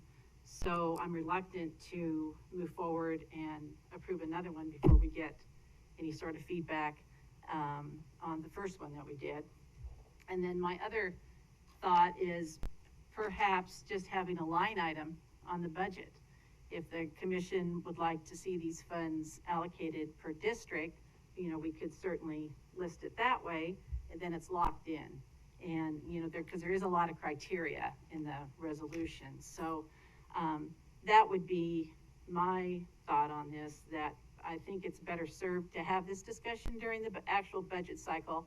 I really don't see any benefit to pushing it through the end of the year. So that's where I'm coming from. Mr. President, oh, I'm sorry, No, go no, ahead. you go ahead. Yes. Go ahead. All right. Let me just say this, there's an additional reason, I'm inclined to agree with, Commissioner, May on this. There's an additional reason to, postpone consideration of this, and that is, I've heard some comments from, you know, city people, in some of our communities, Eagle, Star, Meridian, and so on. They have an interest in this because of the fact that this allocation of funding affects our use of impact fees, and it also affects our use of our general fees, general funds, and the cities have an interest in that. Likewise, developers also have an interest in these things, and this, you know, this was noticed in our agenda just, you know, a couple days ago, according to our normal practice, and so it's given very little time. I don't know if Stacy, do we have anyone that's online who wants to? Just one? Signed up to testify. Okay, online.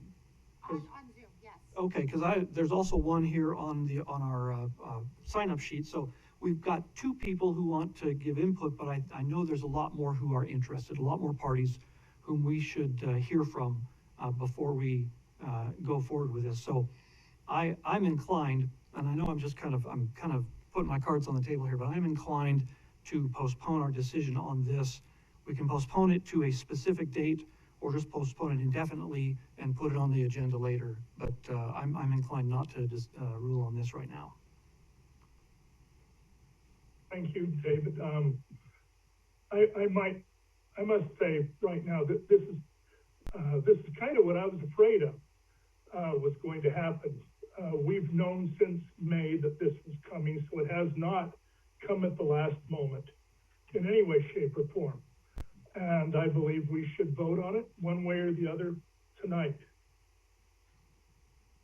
Mr. President, could we hear from how do we want to proceed? Do we want to go ahead? Excuse me, guys. Go ahead and have the public testimony, or do you want to continue to keep discussing it? I'm happy to do either. We'll go ahead and have some public testimony and then have a motion and discussion. So Yeah, Dave, you want to take care of the testimony? Yeah, I don't have any problem with that. I think that's appropriate, especially, you know, if people have made the effort to be here to testify on this. I'm happy to hear what they have to say. So, all right, I have the list. The only, and I believe Dolores Foraker is Dolores here? You want to testify on this item? Okay, so separate things. Okay, we'll have a public comment portion right at the end. So, Stacy? So we do have Gary Zimmerman, if you would like to turn on your video, and if I made that allowable. Yes. And unmute yourself.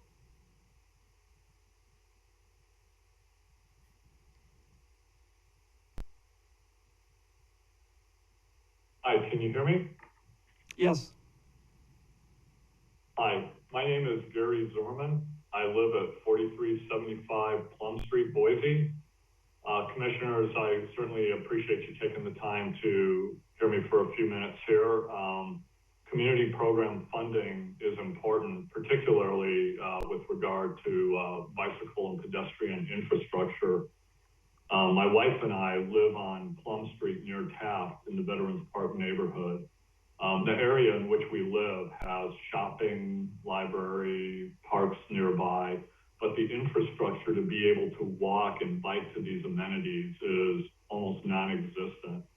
It makes walking to the Collister Library or across State Street to Willow Lane Park dangerous at best. In Boise's Neighborhood Data Almanac, published in March of last year, it says that only 36% of the Veterans Park neighborhood has sidewalk coverage, which is about 1/2 of the average for the city of Boise. And this missing coverage makes, for example, walking west for us on Taft Street towards Sycamore to get to the Collister Shopping Center pretty dangerous. I mean, it's a narrow road, it gets a lot of vehicle traffic, and there's no sidewalks, and there's a canal on the side. So it's not safe, and there's also not very good bike facilities either, particularly for crossing State Street. While there is a signalized intersection at Willow and a crosswalk at Sycamore, the acute angle of the Willow Lane intersection makes any crossing there super hazardous because the cars don't actually look to the right to see pedestrians or bicycles that are pulling out from Willow to go across State. Additionally, with Sycamore, I mean, I think most folks know that Sycamore and Wiley are horribly misaligned, but close enough together that people get confused. So the biking infrastructure and the pedestrian infrastructure in our area is fairly weak, and we already have that on top of a street grid that doesn't line up with State. So I would very much like to see additional funding go into infrastructure improvements for State Street area, particularly in our Veterans Park neighborhood where I live. Support of Resolution 2371. Thank you. Thank you. Are there any questions for the witness? No, I just want to say, Mr. Zimmerman, thank you very much. I think I can speak for the other commissioners that community projects are important, and nobody is saying that we don't need to fund them. I think my comments certainly were to get the feedback as to how the initial resolution, those monies were expended, the breakdown between the districts, and did we hit our target? And if perhaps we need to have a little bit more discussion. So I don't think it has anything to do with not wanting to do funding. It's just which path do we take to do that? So, but thank you very much for your comments. Thank you, Commissioner. Mary Beth Nutty. One other clarification, if I might, and that was that the very first attempt we made for this kind of a appropriation was $3 million several years ago, and it did take 2 to 3 years for those projects to be scoped, designed, and constructed. So if we put off the second round of this $5 million, if that's what we decide to do, it's not going to come back for 3 years, and that's not a good thing in my mind. Well, I believe, Mr. Price, this one is for fiscal year 2023, correct? But it takes 3 years approximately for that 2023 allocation to be. Mr. President, Commissioner May, you're correct. Yes. Thank you. I think, Stacy, you said there's someone else who wants to testify? Mary Beth Nutty. Okay. Mary, please introduce yourself. Hi, my name is Mary Beth Nutting, and I live at 5390 North Wall Avenue. I wasn't planning on saying anything tonight, so this might be a little rough, but I just wanted to share an experience that I had this morning. I run around my neighborhood in Northwest Boise, go out on a jog. It's 6 miles around the neighborhood, and it was about 8 a.m. this morning, and typically I try not to run during that period of time because of all of the traffic from parents driving their kids to school. And it's very alarming to try to be on the sidewalk or on a bicycle lane when parents are driving their children to school. But the wonderful thing this morning that I noticed on Pierce Park is all of the kids, in spite of the cold, that were biking to school, biking or scootering on the protected bicycle lane on Pierce Park. And I just thought about all of the cars that were eliminated from being on the road during that time because those children were getting to the school walking, biking, or scootering. And you know, I've been running in Northwest Boise for 26 years, running, bicycling, and I will tell you that I have noticed an extreme increase in the number of parents driving their kids to school because they feel it's unsafe for their children to bike or walk to school. So I appreciate what Commissioner May is saying, and I really just want to encourage all of you to support this because it truly is very urgent. Thank you for this opportunity to speak. Thank you. Are there any questions? Thanks, Mary Beth. Thanks, Mary Beth. Thank you. So, I have a question. Is there anybody else? Sorry, Stacy. Yes, Deanna Smith asked to speak to this as well. Who's that? Deanna Smith. Deanna. Deanna, please, you're welcome to speak to us on this item. Thanks. Good evening, Commissioners. Deanna Smith, 1208 East Jefferson Street, Boise, Idaho, 83712. I put that in the chat, so she has it. I, like Mary Beth, really hadn't planned to speak, but I did want to comment. Well, I really appreciate your comments and your concerns, Commissioner May, to make sure we get this right and we do it right. I think to me, this is the start and not the end. I've been following this process very excitedly throughout the year, this conversation and this discussion. As President Goldthorpe pointed out, this is not new, and it's something you have been discussing. And while this may not be the best approach or the perfect approach, I would hate to see us lose this year opportunity of funding, more funding than we've ever seen for community programs. I know there are many who feel like it's too much funding for biking and walking beyond the representation of the number of people who do it, but I always like to remind people that we spent almost 30 years of not investing in those particular modes. So to me, $5 million is a drop in the bucket of the need. I think you've heard from the previous speakers the need and the demand that's out there, as well as the growing desire to figure out how we can use mode choice to address some of our demand concerns and hopefully reduce congestion, particularly around the schools, as Mary Beth pointed out. So I would just really encourage you to support this.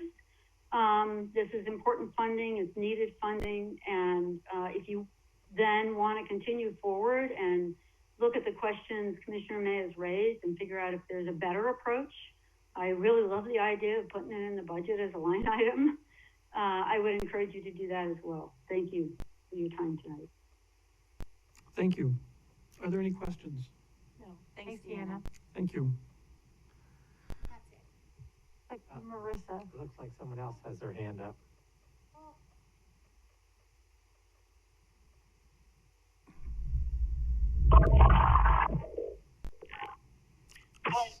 Can I speak?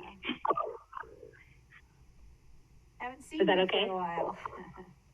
Yep. Yeah, I haven't been down there.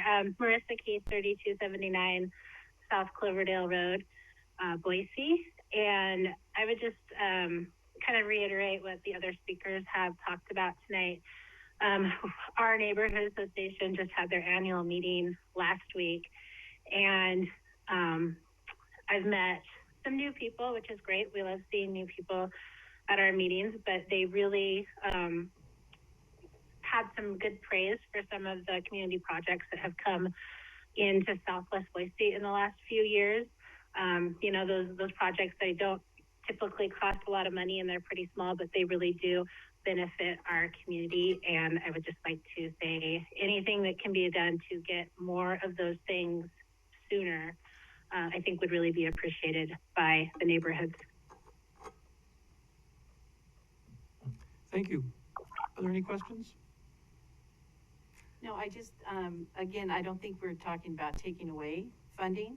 What we're saying is, I don't think it's gonna make a difference if we pass a resolution, still not knowing how the first one broke out, and if we hit our target between now and in January, in the new year, and we start having our budget discussions. We're talking about queuing them up in January. So, and then to your point, Commissioner McKinney, that would get the other individuals that you've talked about that wanna have some input. So I don't think there's anything magic about tonight. So, but I just want to make it clear, we're not talking about taking away any funding. It's just allowing more people to have some input. And do we want to have it locked in as a line item on the budget, or go forward with a resolution? We'll have a little bit more input and data on how the resolution broke out. So, like I say, I don't see any difference between waiting now or waiting until the first of the year, or after the first of the year. Mr. President? Yes.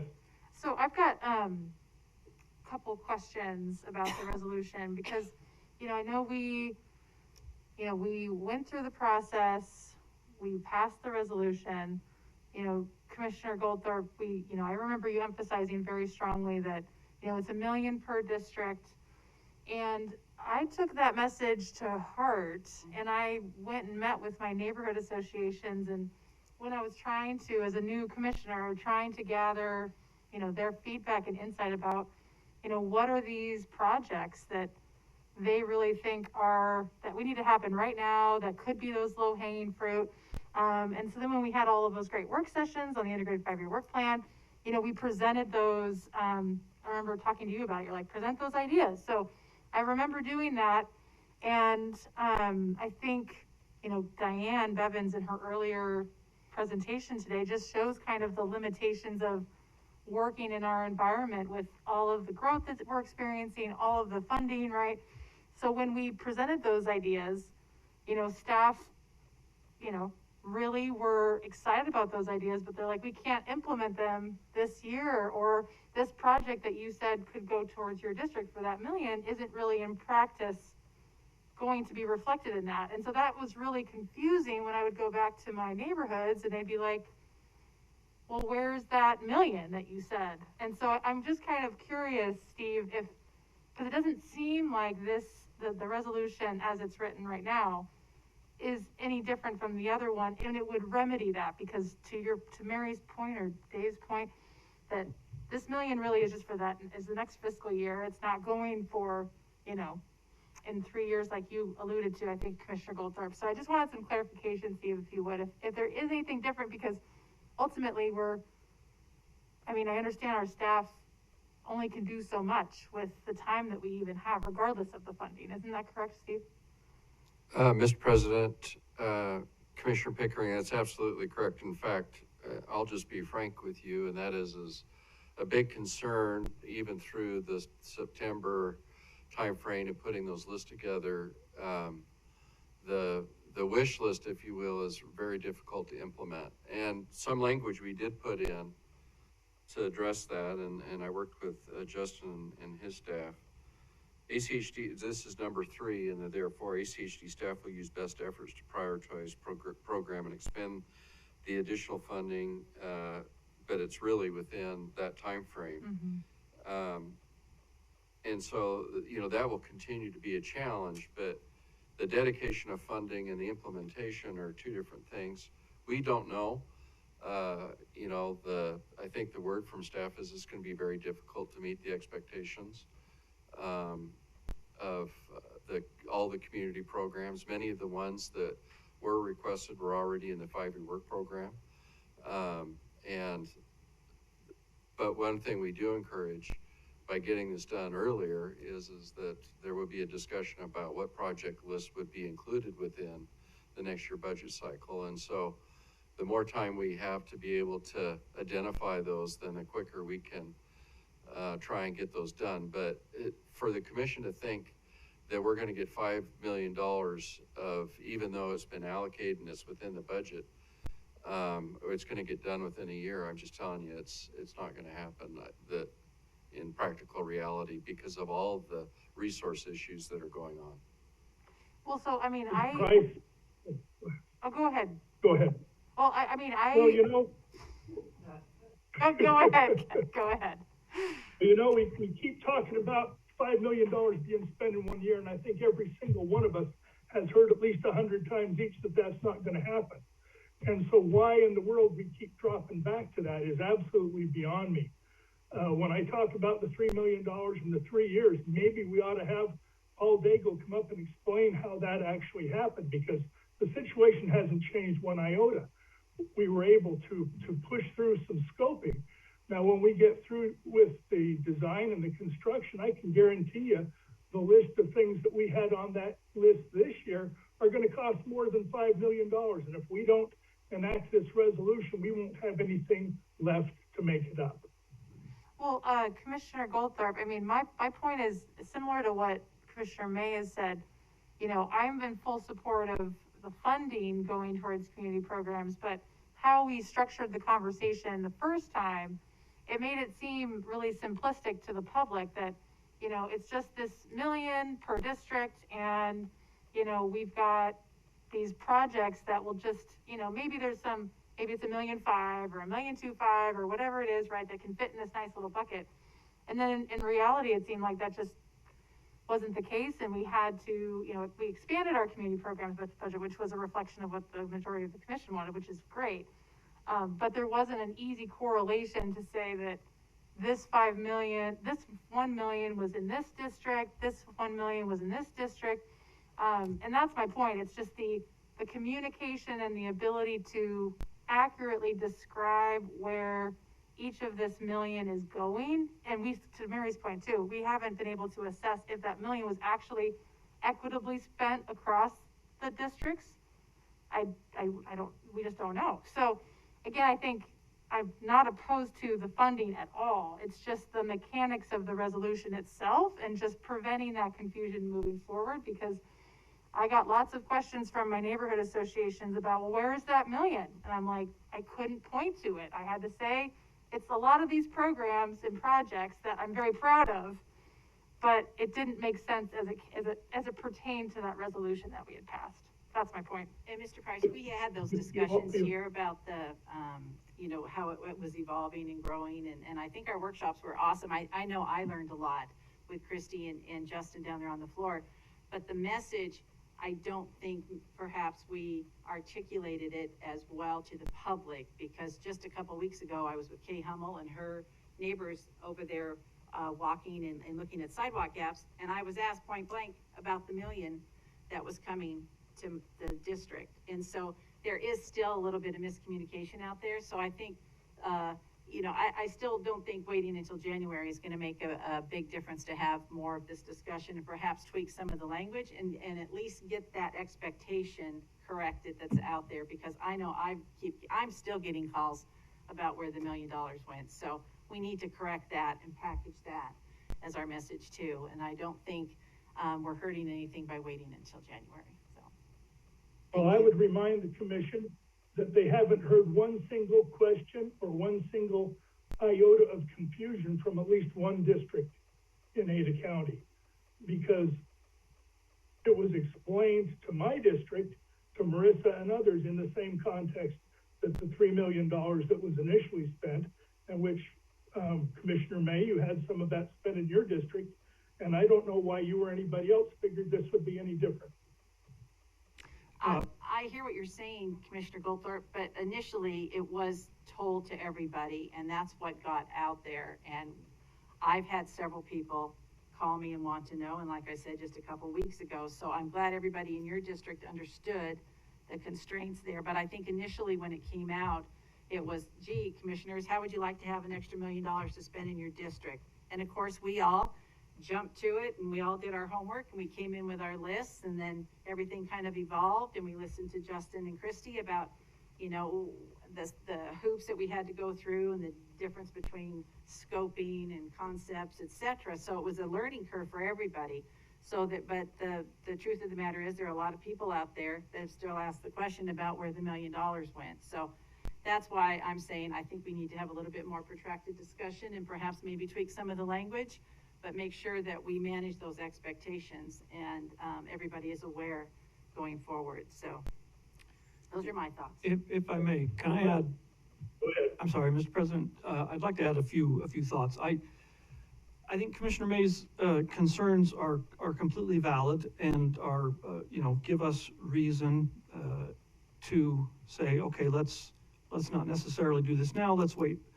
And I have expressed the concern that I'd like to get the input of other stakeholders from developers, from cities and so on, because as a point of fact, my concerns about this resolution go even deeper than those sort of procedural niceties. Frankly, I think the continual pushing of more and more dollars into our community programs is not wise. By pushing more money there, we see the results that we have less money for doing roadway and intersection projects. As a result, we have less ability to use impact fees that are collected. And we have all kinds of traffic problems that have been around for a long, long time that just get worse while we're, scoring victory points and scoring, virtue signaling by helping out with all these wonderful pedestrian and bicycle projects. These things are nice. We get lots of accolades from the very vocal group of bicycle and pedestrian advocates. They're very vocal and they represent a very small portion of the population. The majority of the people in this county have no choice but to rely on automobiles to get from place to place. The economy, the economic prosperity and growth of this county depend upon people being able to use roads to get where they need to go. Whether we like that or not, and have some sort of, utopian vision of getting rid of automobiles and everyone going to bicycles and pedestrians, to a large extent, that's a fantasy, at least for the present. We have an obligation to use our funds wisely for meeting our obligations as a highway district. And as we keep pushing more and more money away from roadway projects and intersection projects and so on, I don't think we're doing that. When I talk to people in this county and they hear that we're spending more than 40% of our capital improvement funds on bicycle and pedestrian projects, they are dumbfounded. They practically fall over. How can you possibly do such a thing? Last year, it was 41%. With the additional $5 million we put in for the fiscal year 2022, it's gone up to, I believe, about 46%. Another $5 million here. We're going to be spending almost or more than 50% of all of our capital improvement money on bicycle and pedestrian facilities. I'm not saying we shouldn't be spending on those, and I'm not saying we should get rid of community programs. I'm saying we've gone way overboard. This is too much. Number one, I cannot vote in favor of this kind of resolution without hearing from Meridian and Eagle and Star and CUNA, likewise from developers and others who have an interest in how we use our money. And there's one other factor that I think this commission needs to take seriously, and that is this. If we keep pushing money in this direction, away from roadway and intersection and those types of projects, and into more of these, sidewalk and bicycle projects that make us feel good, how do you think the state legislature is going to start looking at us, coming to them and saying, hey, we need more money, when we're pushing our money away from projects that are entitled to impact fee matching, projects that are the kinds of things that benefit the 99% of this county who don't bike to work, and as a practical matter can't, or at least won't, in reality. Pushing more and more money, I believe passing the resolution last year and pushing that additional $5 million into community programs was a mistake. We should undo that, and we certainly shouldn't repeat it. And here is my commitment. If this resolution is not pushed off until January, at least, to give a chance for these other stakeholders to give their input on our what I consider misuse of funds, If not, I'll vote against it, and I will bring up, if necessary, repeatedly, contrary resolutions throughout this year to undo it, because I believe it's wrong. I believe it's a misuse of our funds. I believe it's gonna torpedo our legislative desires to get more funds for the things that we need. The Highway 16 project, the Linder Bridge project, and so on. We've got all of these things. We've got legislators who are watching us, watching what we do with our money. And if they look at us and say, hey, you raised property taxes, admittedly it was a small raise, but you raised property taxes, and now you're just pushing more and more money into community programs, when you've got all these roadway projects that need to be done and have needed to be done for decades. I believe it is unwise. I believe it is foolish for us to do this again. It was a mistake the first time. It'll be an even bigger mistake the second time. And I'm going to do my best to make sure that this commission hears from people who have a stake in these decisions, who don't ordinarily come to these meetings and chime in. We had 2 people, maybe we had 4 people who chime in. All of them are very strong bicycling and pedestrian advocates. That's great. They're the very small vocal minority. They don't give us an accurate sample of the opinions of the people of this county generally. And for that reason, at the very least, we should wait on this. We should postpone this resolution at the very least. So that's what I have to say. The last thing I'll say is that it's certainly an amazing thing to me to see how a $3 million budget item to fill sidewalk gaps, which was the intent of all of this, has now developed into an argument about what developers will like, or legislators. Sounds to me like it's to heck with the fact that these kids bounce off of people's bumpers into caskets in record numbers. That's all this was designed to prevent. I'm done. I'm sorry, Mr. President, I think those comments are inaccurate. Developers have a perfectly legitimate reason to be concerned about whether we wisely use the impact fees that they have to pay. Legislators have a perfectly valid interest in whether we wisely use the funding that we have. And it's perfectly valid. I'm sorry, Commissioner Hanson.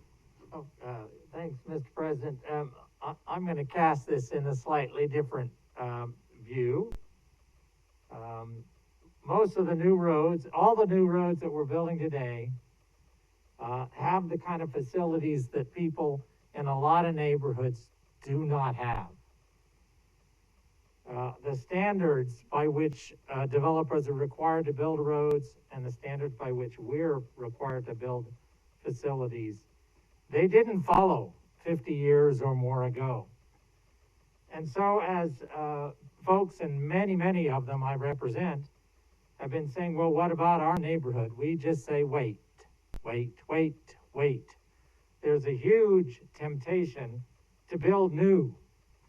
There's a tremendous amount of pressure to build new development, new housing in new areas, and then tell the taxpayers who live in the older areas, in areas that were substandard, wait. To me, that's what all community programs are, is attempt to try and catch up, to build a right-of-way in their neighborhood and a route by which they go to school and to work and other places, driving, walking, biking, by all means, in a way that meets the standards that we require in new neighborhoods.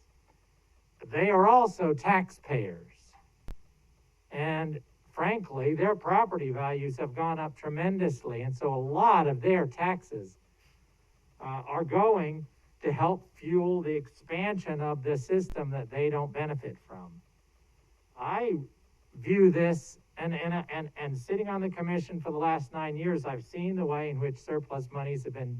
The pressure is to put it into the new stuff.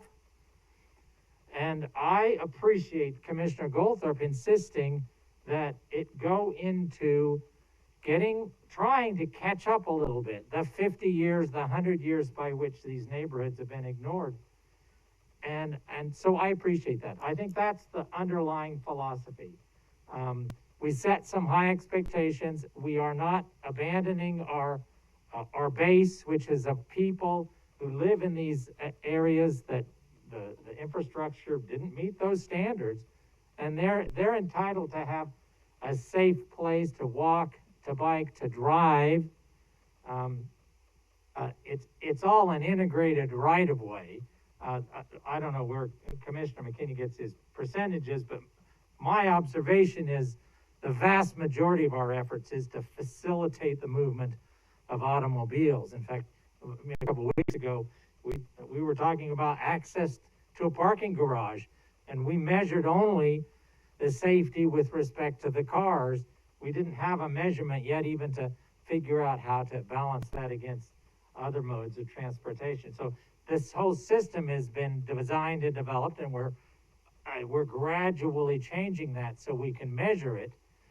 But all this resolution does, and frankly, I thought last summer when we passed the first one that it was the 2 years that we were basically projecting our budget. We were committing for the next fiscal year and then the fiscal year following. So I thought it was already in there.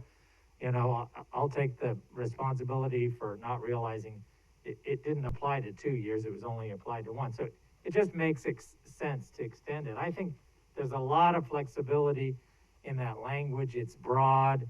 It doesn't bother me in the least. I think it reinforces our values. And I absolutely agree with Commissioner May that we need to make this as an integrated part of our budget and process, and that we consciously look at how much of our current tax base we are helping to support. If the taxpayers have made an investment in existing infrastructure, I think it's our primary obligation to make sure that infrastructure is used to the maximum extent possible to allow people a maximum mobility. And so I think that's all this does. And I have no heartburn over passing this and doing the kinds of things that Commissioner May would like to do, and I'd like to do next year as we set the budget for fiscal year 2023. Hey, I think we've had some good discussion. Does anyone wish to make a motion? Mr. President? Yes. I move that we postpone the decision on resolution 2371. We can postpone it to a date uncertain, correct? And decide later when we want to finally decide upon it. So I move that we postpone the decision of resolution 2371 to a date uncertain. Is there a second? Can I ask a question? Certain or uncertain? Second. Can you include in your motion that this would be taken up after the first of the year in our budget discussions rather than just have it hanging out there? Well, sure. Since our next meetings won't be until after the first of the year, I think that's necessarily implied, but postpone it until, I could say, you know, the first quarter of 2022. Or would you like it to be more specific until in January? That works.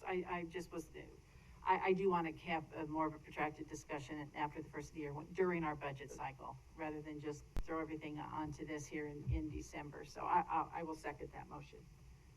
Thank you, Mr. Price. I'll make a substitute motion then, and that's that we approve resolution 2371 as it stands. Is there a second? I'll second that. Mr. President? All right. Point of order. We have a motion and a second standing on the table. I call the question on that. We can have there's also a substitute motion. We don't vote on the original motion until the substitute motion has been dealt with. Ordinarily, I believe the substitute motion is subject to approval of the original motion maker. Is that correct? No? No. So we don't get to vote on the original motion? That's correct. Not until the substitute motion is voted on. Oh, okay. Doesn't seem fair. Say that again. There's a substitute motion on the floor that we approve resolution 2371. All in favor, aye. Aye. Any opposed? Nay. No. Okay, was there 3 noes? I'm not there. Yes, the Three motion noes. fails, three nays to 2 ayes. Okay, then we go to the original motion.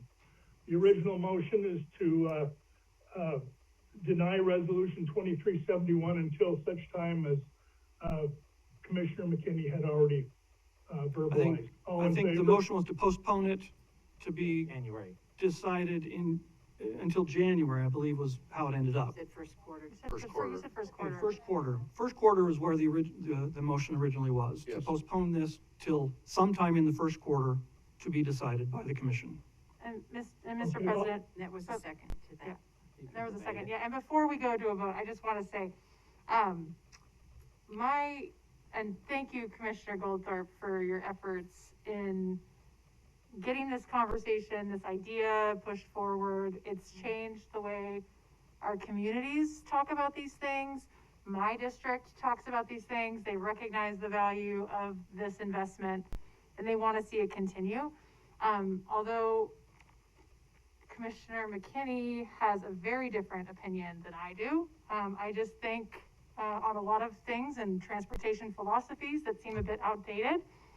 I really think we just need to kind of get some time to rehone this a little bit, just to make sure that communities understand and have good expectations about what this investment should look like, and that it's not going to probably look like a particular project in general. It's just going to look like an increase in the budget that we hope will be equitable across the district. So I'm hopeful that we can retool that or tweak it and you'd be open to that.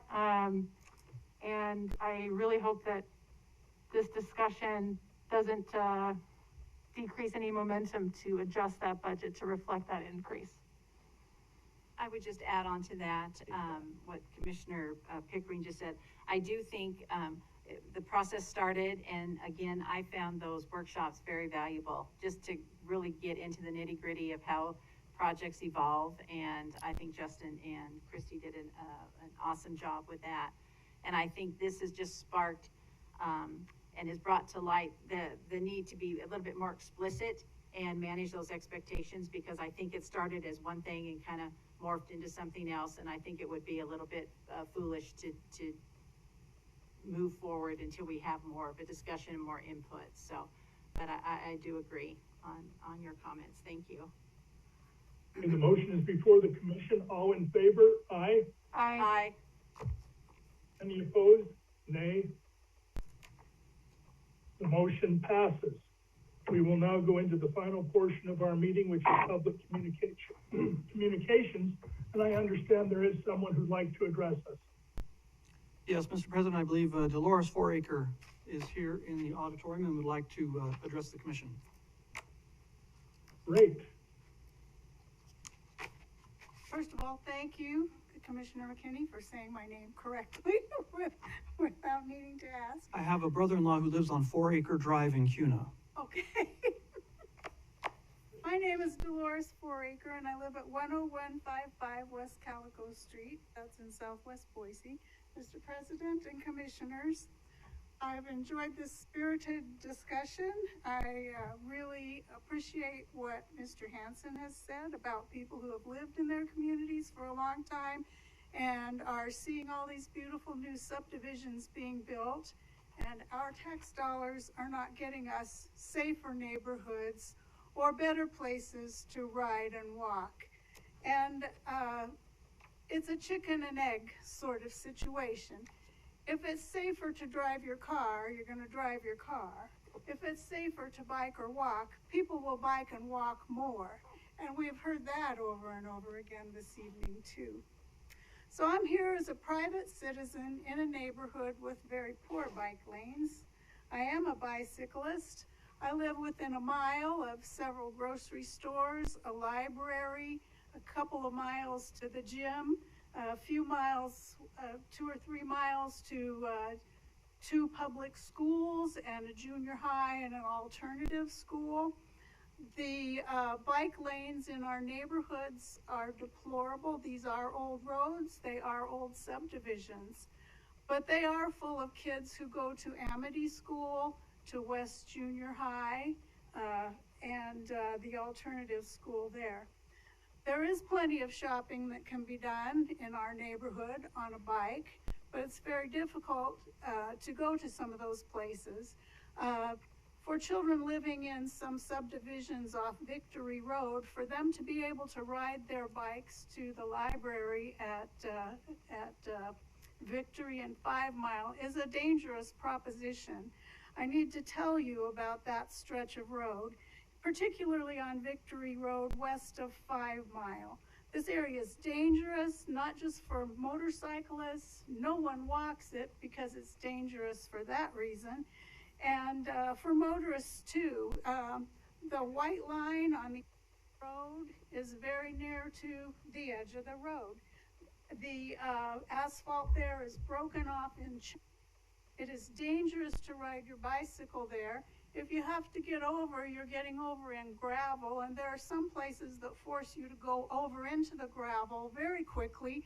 And bicycle wheels are not like car wheels. They're very narrow, and the coarse gravel can cause a person's wheel to twist. It can throw you off the bike, possibly even into traffic.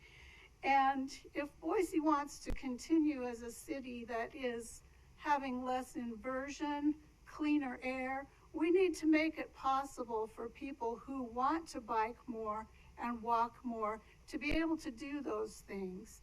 I'm sure you've heard the expression, if all you have is a hammer, everything looks like a nail.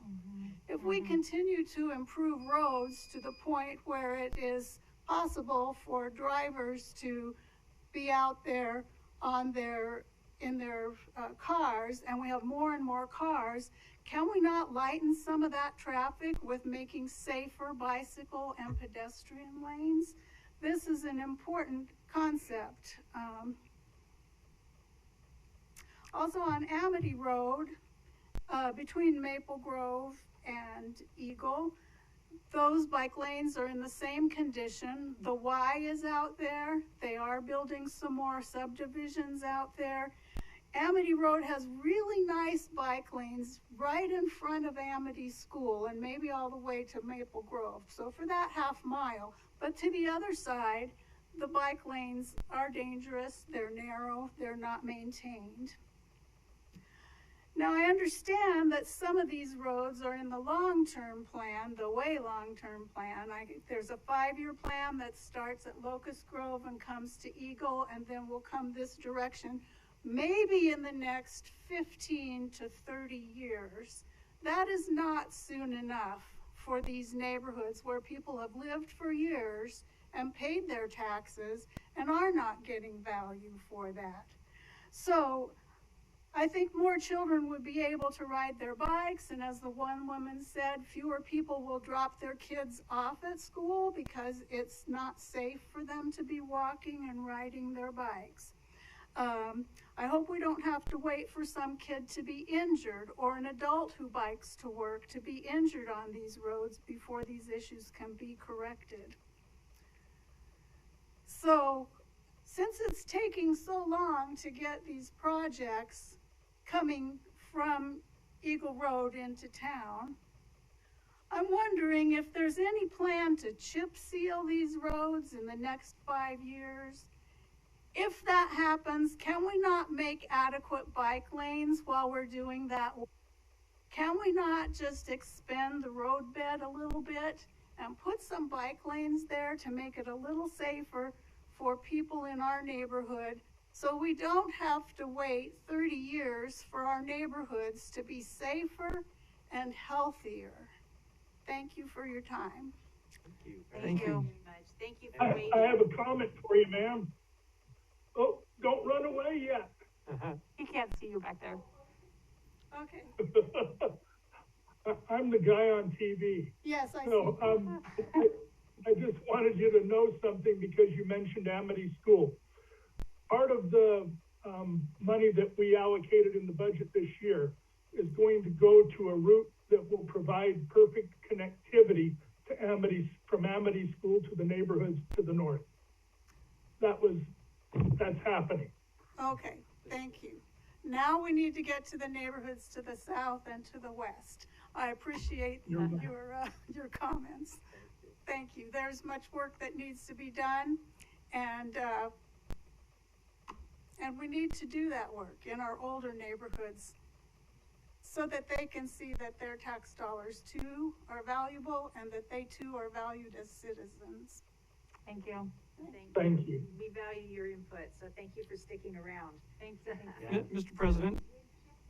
Yes. If I can make just one comment that kind of relates to the testimony we've just heard. I think the question about can bike lanes be built in conjunction with chip sealing, I'm not sure that that's possible, because chip sealing is done with money from a budget for maintenance, and building bike paths, we couldn't really call maintenance. Anyway, that's something you can ask members of the staff and they'll be able to answer that question. I'm not certain it can be done, but by all means, ask our staff and they can give you information on that.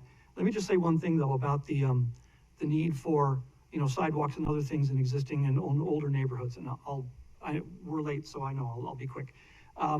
Commissioner Hansen made the point earlier that, we're building new things and telling people in existing neighborhoods, you have to wait. That's a mistaken way of viewing it. We're telling everybody they have to wait. Everybody has to wait. It's just a question of how much. And when we yes, we obviously have needs to make improvements in older neighborhoods that don't have, good sidewalks. And we want to do these facilities, bike facilities and better pedestrian facilities. But the simple reality is that we also have an overwhelming need for more roadway capacity. And I know Commissioner Hansen doesn't like saying we should give preferential treatment to that, but I think we should, because that represents what the majority of people need to do most of the time. And in fact, I suspect that if we spent our entire capital improvement budget for the next 50 years on nothing but bicycle and pedestrian facilities, we still wouldn't bring them up to where you want them to be and lots of the residents want them to be. The reality is we just have to make priorities and say, okay, we're not going to spend 46% of our capital improvement money on bicycle and pedestrian facilities. We're going to make it 30%. That's all I'm asking. I don't hear anyone saying get rid of community programs. I'm saying we've gone too far in that direction. That's all I'm going to say. All right. Well, then we're through with the community input. One more person. We have another person. We have Bonnie. Bonnie's been waiting too. I have her on a sign-up sheet at my desk. Super. Oh, right up at this front podium? Oh, okay. My name is Bonnie Hardy. I'm at 8301 Blue Heaven Lane, Boise, 83716. I'm here to represent Blue Valley Tenant Association and South Eisenman Neighborhood Association. So, you probably...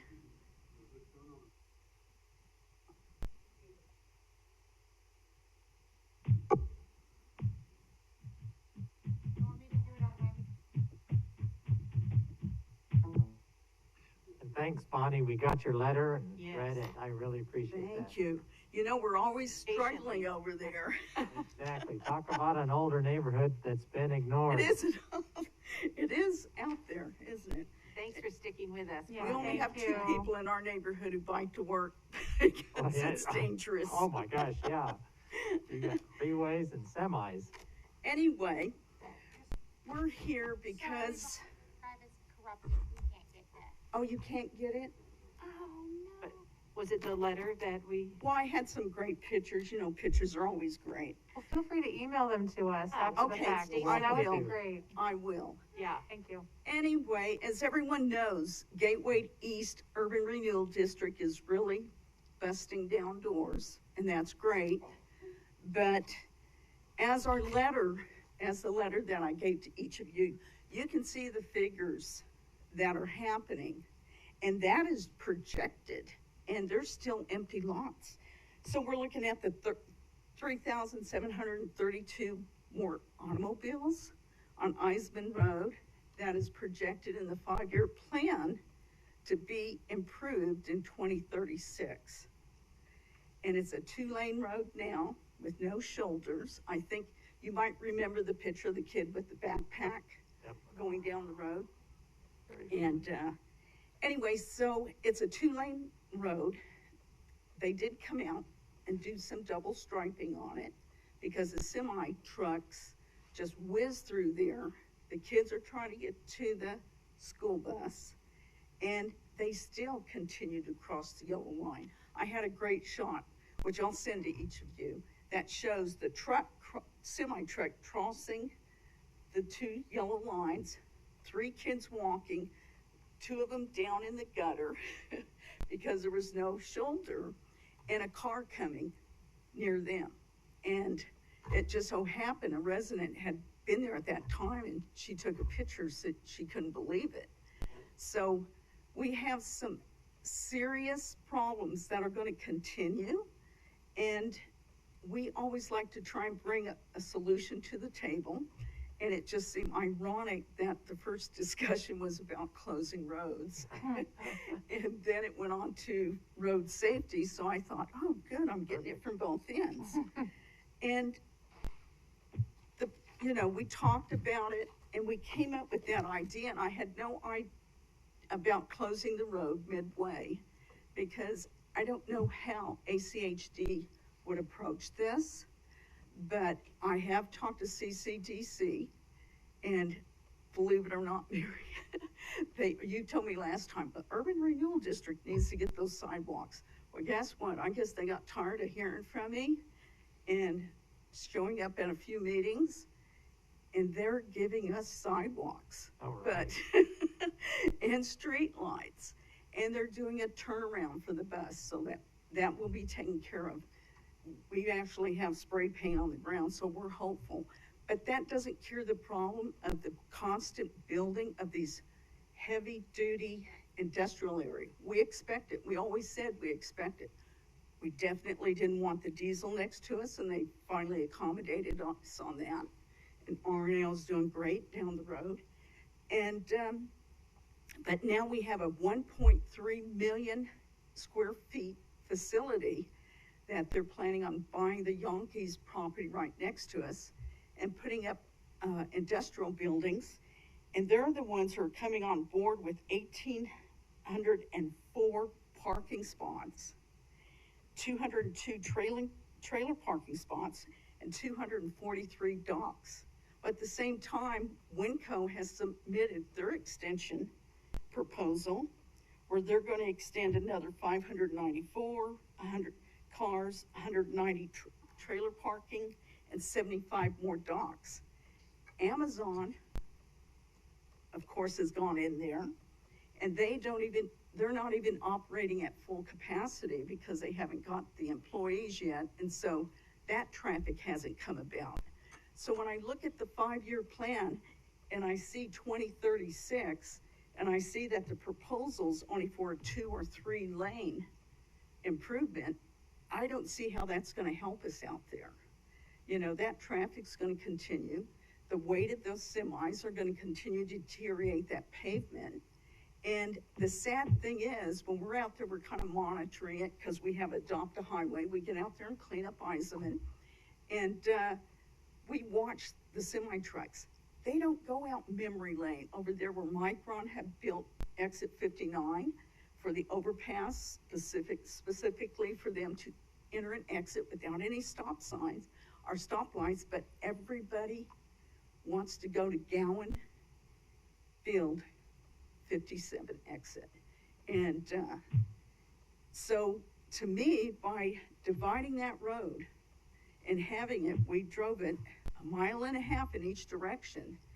The traffic that is by Amazon and that would be forced to take a right-hand turn or a left-hand, depending on the side of the road, and using that exit that they have 2 lanes going straight out. They have nice curvy roads. They don't have 90 degrees where they're going to go into the 2-lane traffic and bog it down. We were so happy when Gowan Road Bridge shut down that intersection because it's like we can get through it in 1 red light, not 3, because the Amazon trucks, they're like ants, and it's great, but you can't get through that intersection. Then you look at these numbers and you think that's not going to be a problem. So I'm not coming and asking for big bucks, forget the 5 million, but I was just thinking this would be such a great idea And I also fed it to Trevor. He's the guy that's heading up Lincoln Properties Company, that 1.3 million. And I said, what do you guys think? And he goes, well, I'll be for it. You know, I can't give you a letter right now from the company, but anything that would make make it so we could build sooner than a year and a half instead of like R&L. And I said, it's okay. I'm not going to interfere, but we need safety. And if you could give me the road that I need to take this, I would appreciate it if you say, hey, this can't happen. But, you know, it's the first thing on the agenda, I see road closure, and I'm like, yeah, that's what I want. And as the evening fed through, I thought, it's all we want. So if you could shed some light, I'm willing to knock on every business door on that street to see if they approve, but it's such a perfect location where it would be just past Blue Sage Road. It would be right before Jack's Commercial Tires, well, truck tires, he calls it. And all that traffic, they would use exit 59, and they'd realize out of habit, instead of going to Gowan, they could go the other way and get on that freeway so much faster. And we would not, that road was actually, Eisenman was closed right at that section before Winco was built.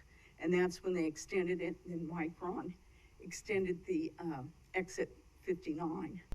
And it worked fine. There was no traffic problem. We'd be happy little people. And we could wait for our road improvement, but you know, we'll get our sidewalks though. So I'm just asking for input from the commissioners to see where I need to go or what I need to do. Thanks, Bonnie. I just want to really appreciate you. I just love neighborhood leaders who organize and are not shy about asking whether they're big old CEOs or mayors or whatever.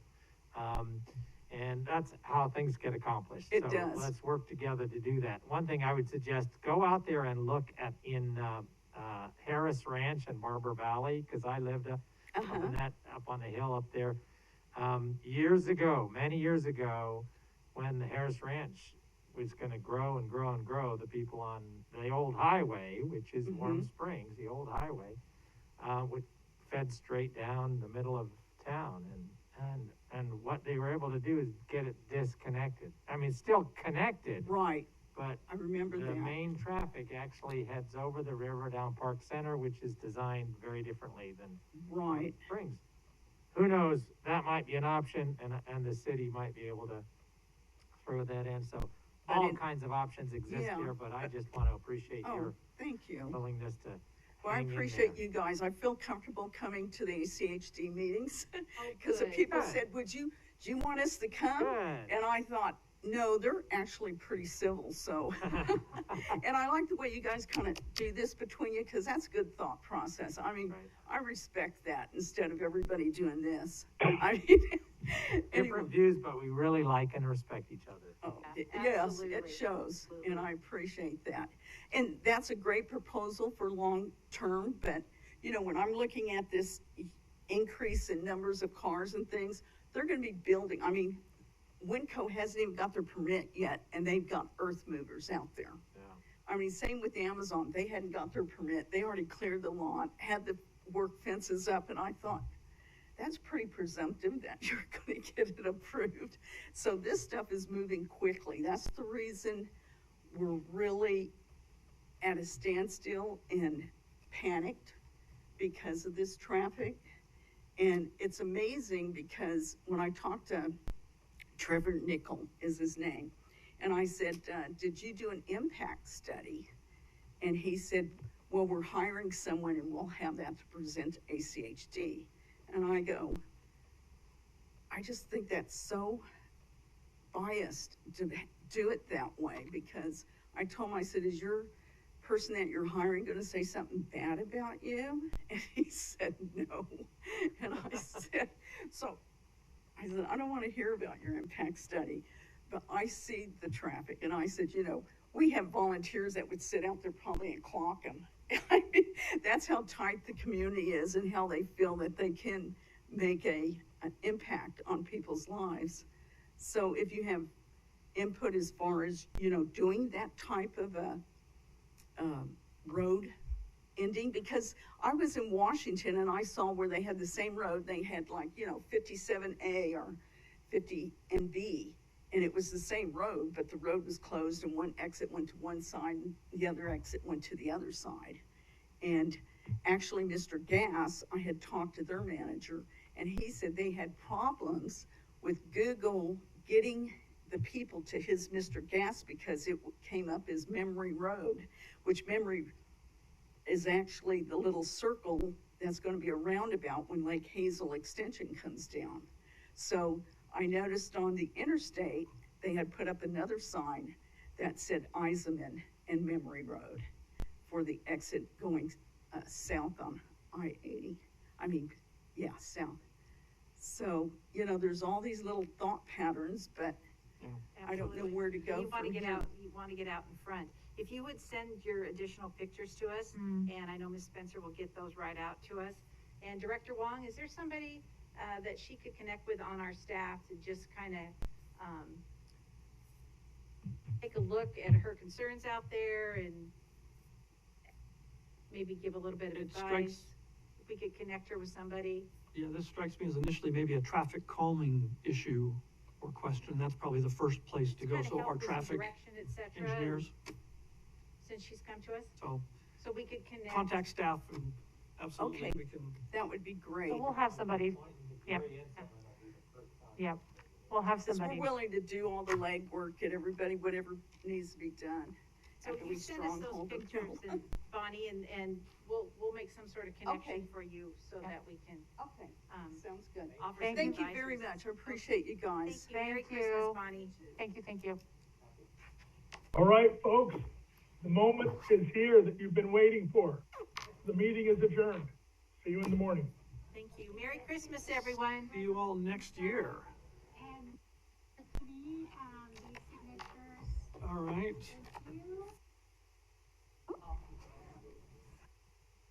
Thank you so much. Do I, Merry Christmas to you all.